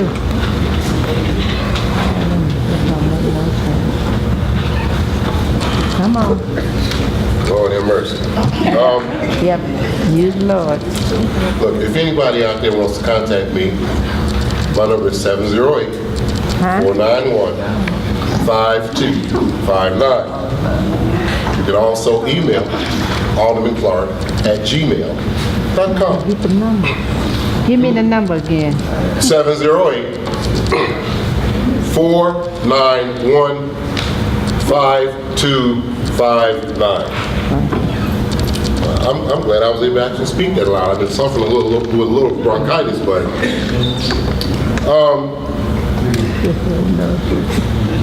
or you can also go to www.aldermanclark.com for more updates and information. Mr. Mayor, first of all, I refuse. I cannot, and I will not take that long. But I will ask if you will give me the same amount of time and opportunity to use the PowerPoint at the next City Council meeting. Would you be willing to do that so that I can respond to your allegation? Respond the way you generally respond. Oh, okay. So, if you go to aldermanclark.com, then we will post a video in response to the mayor's allegation. Absolutely. Showing you what we have and what we don't have. Now, in regards specifically, and I'm just going to address this briefly because then you can see the rest later. In regards to the specific Facebook post,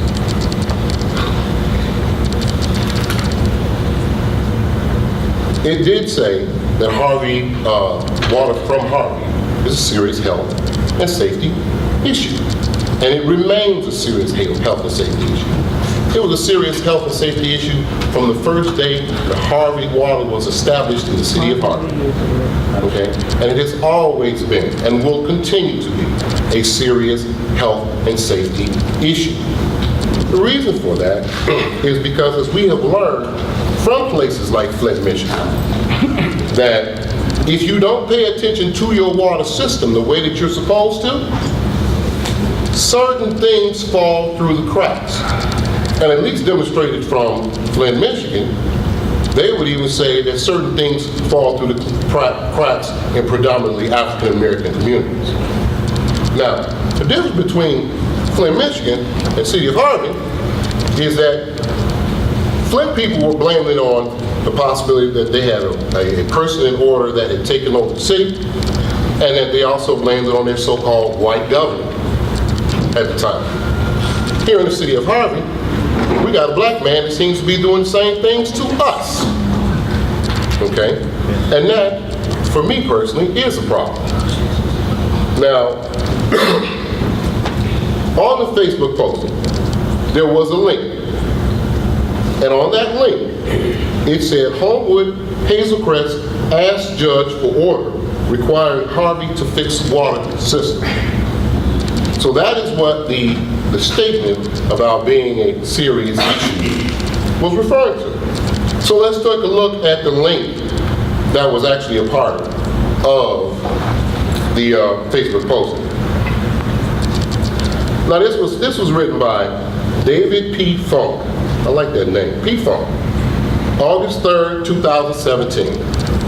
Homewood and Hazelcrest will ask a Cook County Circuit Court judge on Friday to direct Harvey to repair its water system.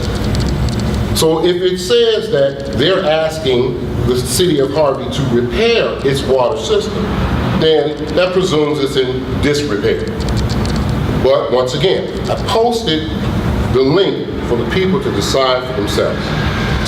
The request comes 2 weeks after Judge Kathleen Panel's July 19th ruling, which took control over water finances away from Harvey's municipal government. She is appointing a receiver to be responsible for the water department. Homewood and Hazelcrest are asking the court to go a step further and include maintenance of the water system under court order.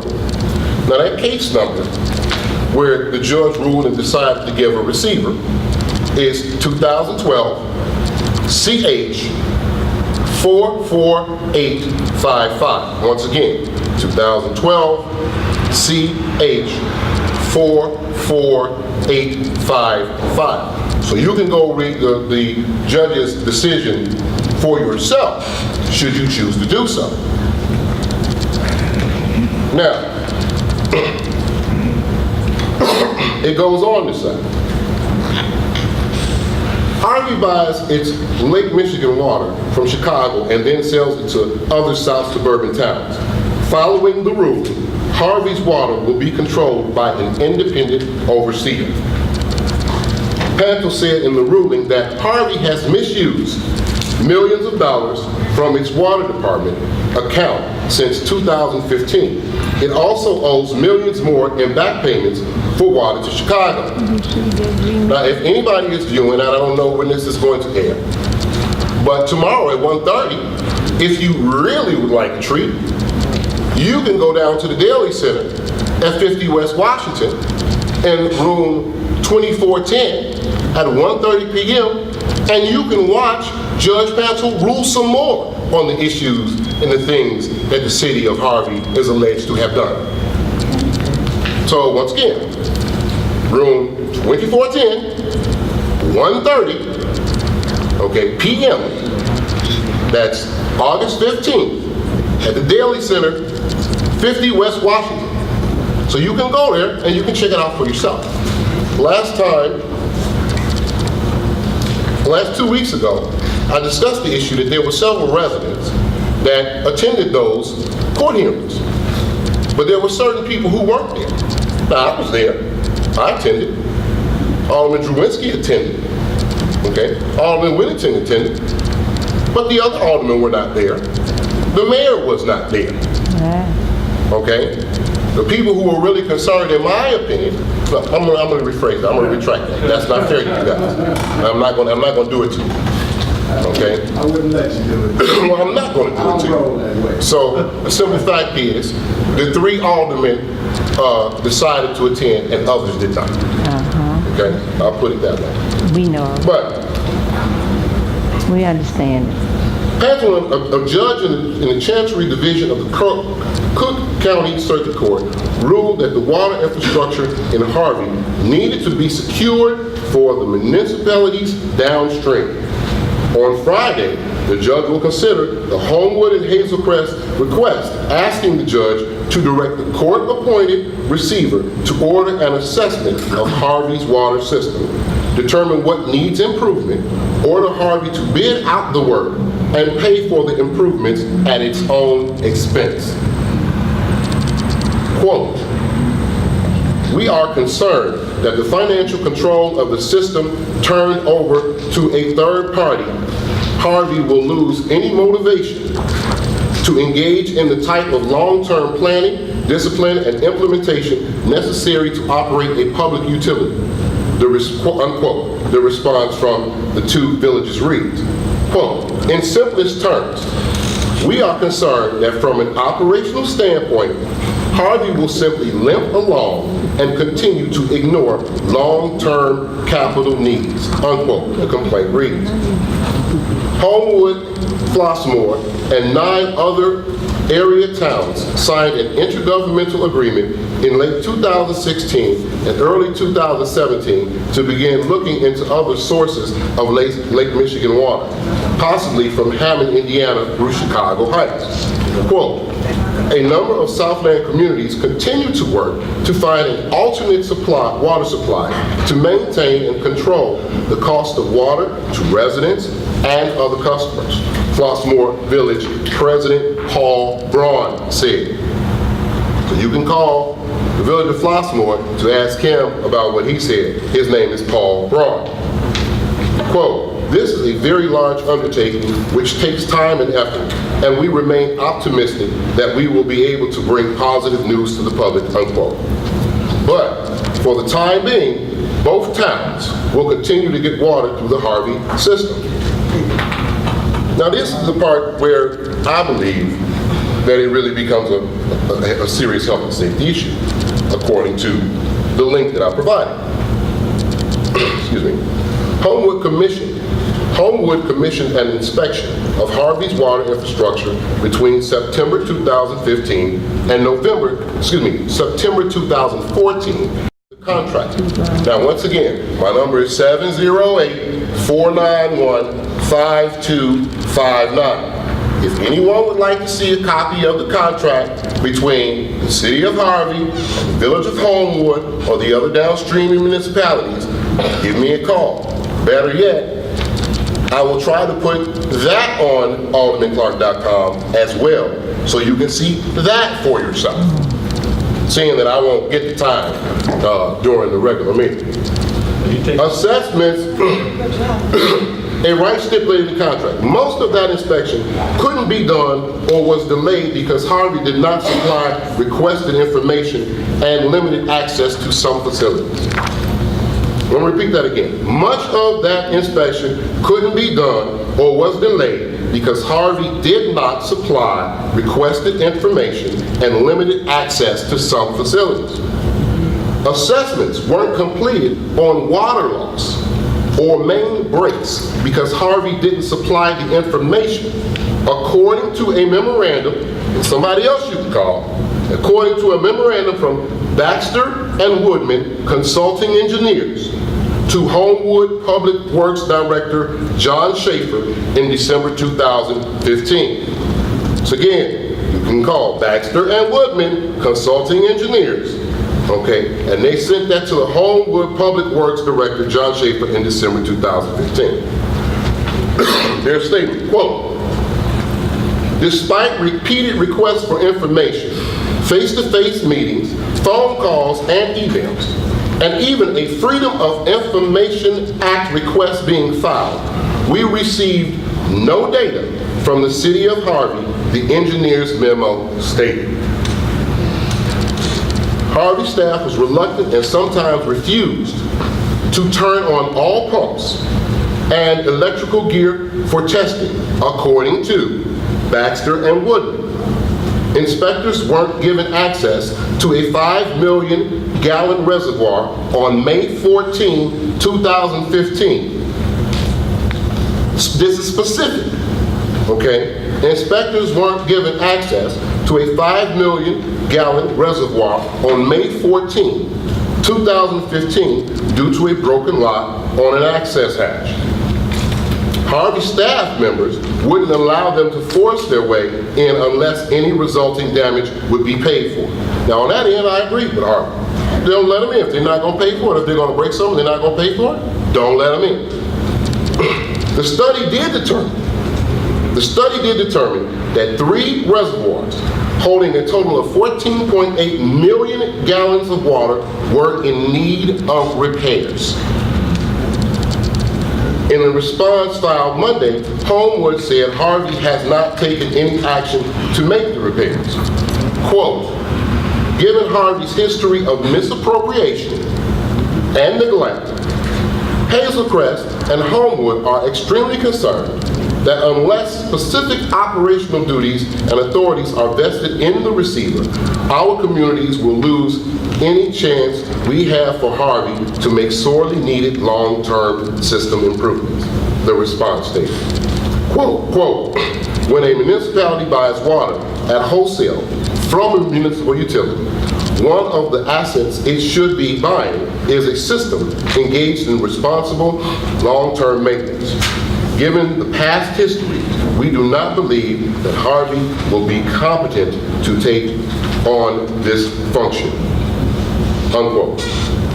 Finally, Harvey government officials did not respond to a Chronicle request for comment. So, when I decided to post what I posted what I posted based on, of course, what was stated in the article. And as a Harvey resident, as a lifelong Harvey resident, I will always be concerned, and I will always consider Harvey water to be a health and safety concern. Now, let me clear up, okay? Because this is one of the things that happen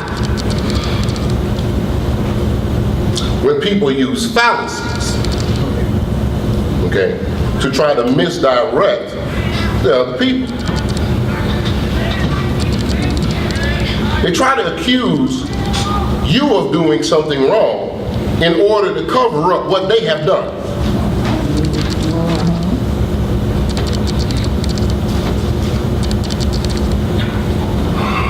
Now, in this particular case, I'm going to say, without any equivocation, from my understanding, the water quality at this time for the city of Harvey is okay. And I never disputed that. I never disputed that. It does not make it just because well, let's put it this way. You don't necessarily have to be poisoned in order for you to be concerned about being poisoned. Okay? So the simple fact is, I never said that. And I will go as far to even say, I do receive and I read thoroughly every year that we get the report that Mr. Fisher was holding up. Every year. And I actually had a resident call me one time this year and said, we got lead in the water. And I had to tell him, no, did you read the report? Well, I heard we got lead in the water. No, ma'am. Okay, and I corrected that. I've never had an issue with the water quality. However, I do have issue with how the water system is being handled, and I specifically have issue with how our monies are being handled in regards to the water system. And I will continue to have that until the one thing that I asked for on May 11, 2015 and on is to show me, not tell me, where is the money? Because that's all I wanted to know. Don't know. Where's the money? Now, when we went to court, the judge said, hey, look, Harvey, you have an opportunity to answer these allegations, okay? And every time, at least from what I read, the response was not an actual direct response to the allegation. It was, excuse me, so I hit my brother Joseph Whittington. So somebody says, well, did you hit Joseph Whittington? And I go, how dare you ask me that I hit Joseph Whittington? What is wrong with you? Do I look like a person that would hit Joseph Whittington? That does not answer the question. Okay? And that's the little song and dance that was being done by the city of Harvey. I don't work for the city of Harvey. I work for the people in the city of Harvey. I work specifically for the people in the 3rd Ward. But I put myself out to anybody else who would like to, get to know me better. Because like I said before, I love people, all types of people. But the simple fact is, I'm not gonna dance around it. And I ain't scared, as they say. I'm not afraid. In any shape, form, or fashion. Now, I'm gonna leave it at that.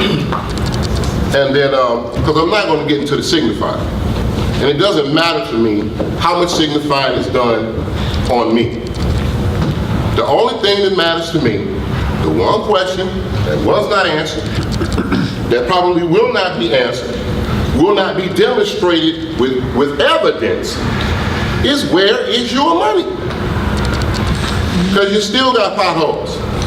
You still got no street lights. You still got no curbs.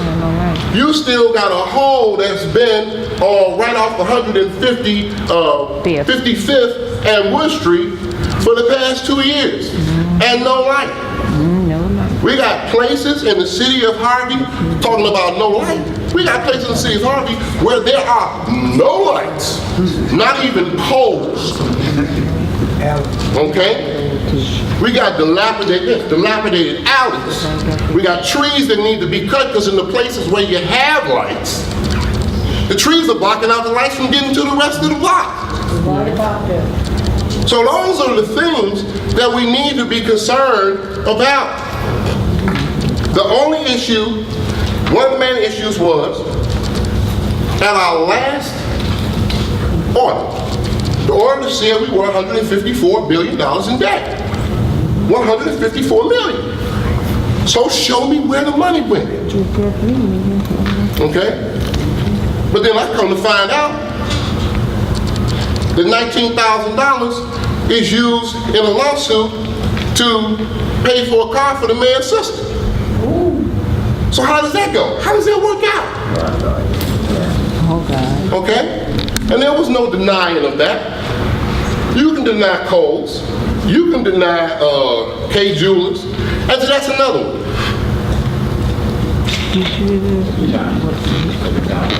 That's another one. So you gonna say, well, what I'm gonna say is, man don't want to do no K Jewelers because he like to get the blue box for the ladies.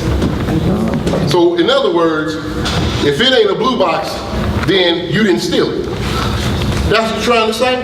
Help me understand. Remember when Donald Trump was accused of sexual harassment? And he said, did you see that woman? How she looked? That would not be my first choice. So in other words, he's saying, but if she looked right, then maybe he'd go ahead and make a little pass. It doesn't make any sense to me that we even focus on these types of things. And mind you, I don't normally bring them up in this setting. If I bring them up, I'll bring them up in another setting so they can be addressed then. Because every time that I've been to a City of Harvey meeting and I was sitting in the audience and I tried to say something, I was told this is a business meeting. And so that's where I normally try to keep it. But in this particular case, if you want to, hey, look, I'm going to tell you right now. This man here, the mayor, he ain't no punk. The mayor. I give it to him. He ain't. And he's a formidable opponent. And in my opinion, and there's probably some in the audience who are probably going to pass out when I say it, you know, I think he's brilliant at the things that he does. Oh, yeah. Because he has brilliantly found a way to bamboozle 25,000 people into believing that what he's saying is true. Okay? And that's absolutely amazing. But see, this is not a new Harvey Rising. This is a new day for all. And what we're doing right now is we are exposing. And the more we expose, the more they push back. The more we bring the truth to the front, the more they want to say, we didn't do anything at all. Well, you know what? That's why I always try to attach a little document to the things that I file. But then when I attach the little document to the things that I file, such as court orders, because mind you, oh yeah, this is good, man. Alderman Brown was removed from office by a judge, okay? A judge removed him from office. People wanted me to fight against him and be like, he ain't supposed to be here and this, that, and the other. No, I waited for the court process to work its way through. And a judge of the Circuit Court of Cook County removed Alderman Brown. And when he removed Alderman Brown, guess what? Everything was okay. That's a good judge. The system works. Everything's great about the Circuit Court of Cook County. Isn't it wonderful? Oh, they just put that board out there and it's a victory for us. But then another judge comes along and says, hey, you guys have misappropriated water funds. And mind you, just for the record, I brought this up to Lisa Madigan's office on May 2nd, 2016. And sat in a room with her and her staff and asked the question, is it illegal? Does anybody in this room disagree that it is illegal to transfer water monies or use water monies for any other purpose other than water? And not one of them had a response. But when the judge turns around and says that it's illegal for the city to do it, and the city has done it, now all of a sudden the judge is a problem. So it's okay for the judge to put out Alderman Brown. It's okay for the judge to say that the vote of the people who actually were from the 4th Ward that put him into office, it's okay that that vote be overturned. But when it comes now to this situation, judges are no good, the court system sucks. It's the worst thing ever. Or there's some racist plot. There's got to be a racist plot to actually stop us from doing what we want to do. Because that's the only thing it can be. People, wake up. Okay? Wake up. Because the simple fact is, it don't matter to me which way one or another that you do it. See, the hunt ain't mine. This ain't my hunt. This hunt belongs to you. It's up to you to stand up. They say, well, the mayor, when he's done, he'll go ahead and he'll have enough money to go off and do whatever he wants to do. Well, so do I. How about that? And I could have left here a long time ago, but I didn't. I stayed because I want you to stand up. I want you to get up and to wake up. That's what I want you to do. I want you to see that you don't have to live your life the way that you have been living it. You don't have to go outside of your community to go shopping. You don't have to stay in your community and be charged high water prices when you are the ones who own the cow. Have you ever seen a dairy farmer charge himself more for milk? He always gets the discount, but we don't get it. Because we got illegal procedures, and based on illegal procedures, 1, 2, 3, raise your hand on the brow, 4, 5, 6, 7, 5, 6. We had the majority. Yes. Under the democratic process, the majority rules. Sure. But under dictators, the majority doesn't. And that's the reason why. So to label us a faction, to say that we're obstructionists, when we had the majority, when we proposed the ordinances, when we were trying to set the agenda, when we were trying to set up committees, that's ludicrous. So, we dictate. Mr. Mayor. Thank you so much, sir. Let me just... I'm not done. I'm not done. No, I'm not done. Let's hear what he say. We don't want to hear you, Carol. We don't want to hear you, man. You done? You going to back off a little bit, please? Just a little bit. Just back off a little bit.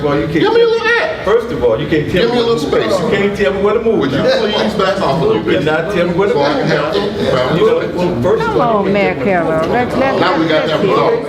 Come on, Can I get a man. little space? Why are you so... I just asked you, can I get a little space? you got a little space. Go ahead. Okay. Jesus. Another. Jesus. You don't know about the past. Jesus. Real quick. Let us hear him like we heard you. So, if anybody has any questions, Doggy dog. okay, I'm going to repeat it one more time. My number is 708 491 5259. I am willing to have coffee with you because I have coffee with residents. I know people know I like tea, but I'm willing to meet somewhere and have coffee with you and answer the questions that you have and show you documentation. I am willing, of course, to have tea with you. I always tell you, 15705 Page. And I'm actually right now kind of putting together a tea room. So when you come over, you got to use the back door though, but still, you can get to the tea room and we can sit down and have a little tea. You can go to www.aldermanclark.com or you can always email me at aldermanclark@gmail.com. So I really thank you so much for your time. Yes. I thank you for listening. I thank you for your patience. God bless every single one of you, and God bless the city of Harvey, Mr. Mayor. Now that ends my report. Thank you so much, Alderman Clark. Let me just deal with a couple issues. Alderman Clark. Tired of doing that. He threw a lot of wild allegations around. Talk about lawsuits. He should know about lawsuits. He did the same. He was involved in a lawsuit with the Harvey Park District involving fraud that they alleged that he did. I sure am. Okay. So again. And if anybody wants a copy of that, you can also give me a call as well. I'll make sure that I have it at the next city council. Please so do. We'll talk about the fraud and other things that they allege that you did. Secondly, I have Mr. You gonna bring how Showers. many times you gonna say? I have Mr. Showers, excuse me. I plead the fifth? You gonna bring that transcript too? I got Mr. Showers here. Mr. Showers, you spoke about the receivership. You spoke about the receivership. We have individuals here from the team that they put together, and they've been working with Mr. Showers. So can you add for the record, what are some of the individuals that you've been working with, what are some of their comments? For the record. Good evening. Talk loud, we can't hear. We've been working with the gentleman that's been coming out to assess the water department. We can't hear you. Use that coach voice. I know you're talking about. Can you hear me? Right. We've been working with the gentleman that's been assessing the water department. My name is T. Showers. I run the day-to-day operations for the pump station and the water department. So we've been working with them, and they've had some concerns, I guess alleged the city of Homewood, that some of the systematic things that are going on in the city of Harvey are in disarray. After speaking with the gentleman, one of the gentlemen, I believe he's a partner of the firm that's overseeing, he had some concerns and questions about some things at the pump station that were, the findings were not true. They were concerned that maybe some of the systematic things with the pump station would cause us not to be able to provide water to other towns, to the municipalities that we supply water for, as well as the residents. And their findings weren't that we aren't capable of doing what we need to do as far as supply water. Our system is intact. There are some things that need to be, we need paint here and there, some things that need to be done. We have taken some steps in repairing some of the repairs that Homewood has alleged. So they didn't find what they thought they came to see. The system is okay. There are going to be, anytime we have a problem with our system, it's a big deal to us. It's a big deal to, I live in Harvey. My mother lives here, my grandmother lives here. So I take it as everyone else does. We don't let things go by without proper handling. I report to Mr. Fisher, Mr. Sepik. Anytime there's anything wrong, we get our heads together and we meet about it. But as far as the city of Harvey being unable to produce water and things of that nature, we're not there. We're okay. We're okay. I mean, I'm there every day. Anyone, you feel free to call me. If you got any questions, I'll answer them for you right now, all of them. If there's anything that anyone wants to ask me now, feel free. What's your position at the pump station? I'm a supervisor at the pump station. I just got a question. Go ahead, Mr. Wilson. You mentioned what they were looking for. They didn't find what they were looking for. I said they didn't find the things that, they thought that the system was in a lot worse shape. They were told that the system was in a lot worse shape than we are. We're not at a crisis where we're near stoppage. We do have some concerns that we're addressing as far as repairs. We had some repairs done to our reservoirs long ago. I believe that's what was mentioned in some of the documents that Alderman Clark read. We did have some repairs done. We're scheduled for some more repairs once money becomes feasible for those. But he was told that we were crashing, and I don't think after he did the assessment and I'm sure that's going to come out soon once they get the report together. They'll let all of us know what they find. See, I didn't realize they were looking at the actual equipment. I thought this receiver was looking at the finances. So that's why what you said really kind of surprised. Take a look at how the city operates and produces water, where we receive it from and how we pump it out. So they told you they expected it to be the worst? No, that's not what I said. Oh, because because you said that they expected it to be worse, and I'm like, well, if this is supposed to be an independent receiver, why would they even come with expectations? And you're saying that that's what he said to you. Right. Who said that to you? One of the gentlemen that was out. Do you have his name? Probably litigation too. Right. Yeah, because Right. know the guy's name, we know the guy's name, And what what the you guy's can do name? is, after a minute, give her the name, but let me just say this. Let me say this. The Chronicle newspaper is a newspaper that's produced by Homewood. So, quite naturally, if in fact Harvey had a newspaper, their story would be quite different from the Chronicle. So all I'm asking you to do is, and the appeal process is in place with respect to the water. All the facts will come out.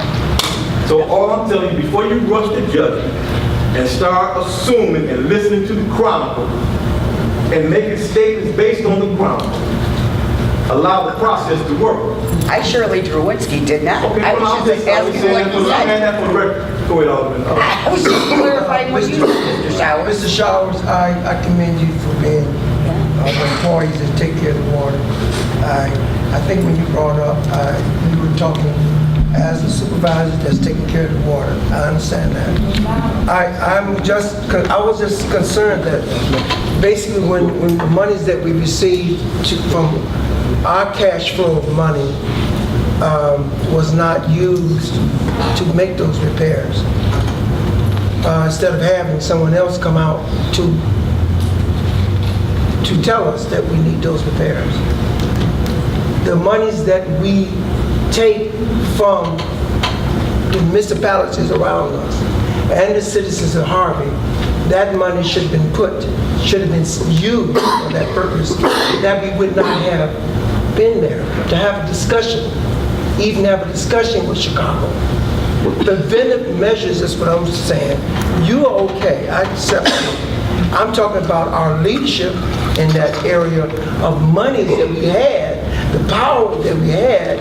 We did not foresee the mistakes that they saw. Or not mistakes, we should have protected our resources. Let me just add that, and it all come out. Part of the truth will come out with respect to, they indicated that Homewood wanted us to do some repairs. It has been said, and again, it's testimony that Homewood and also all the downstream customers should, pay a percentage in terms of the repairing of the infrastructure. All that's going to come out. Again, that's all in the appeal process.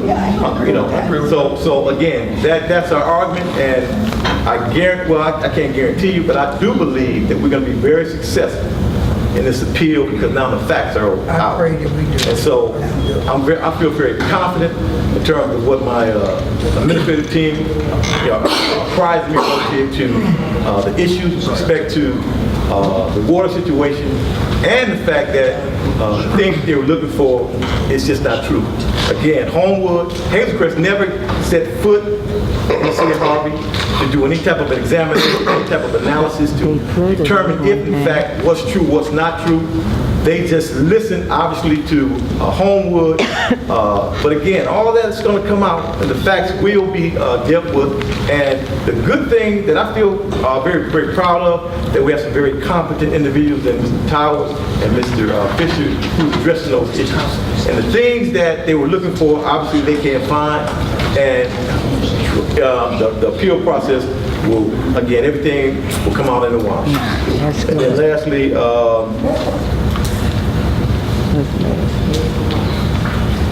Baxter. Now, did Homewood bring Baxter? Baxter, Mayor. Homewood hired. Homewood hired Baxter. Right, So, they're engineers. Okay, go ahead. They're engineers for Homewood. They in conjunction work with our engineers, which is Robinson Engineering. Now, mind you, like what the mayor said, all the stuff that Baxter Mill is coming up with, myself and Robinson Engineering, we done put a 5-year program together, even before Baxter, Homewood, and everybody else that came in, because we did a study of our system also too.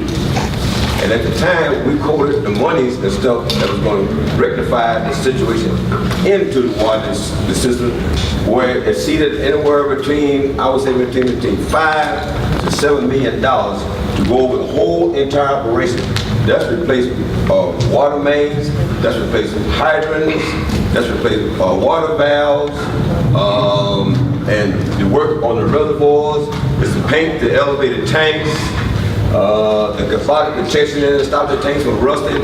It was an overall study of everything that was documented in place already before Homeboard got involved with Baxter and them to come and do the inspection.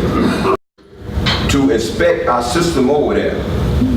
Even after that, when they inspected it, there was no comments made out of ordinary, well, y'all got to do this, y'all got to do that, because first of all, our system is structurally sound, but we can still get water. The only thing about the reservoir, inside of it, it's just like concrete, just like anything else. Over the period of years, what happened, like in your garage floor, when you see the hairline cracks and stuff all in the floors, when you put your cars up on that, that's what they have in the reservoirs out there. Now, once again, on the outside of the reservoir, when it started leaking, we had a company to come in and seal that all up. Now we got in place right now, once the money's coming favor, we're gonna do all the sealing up in the cracks.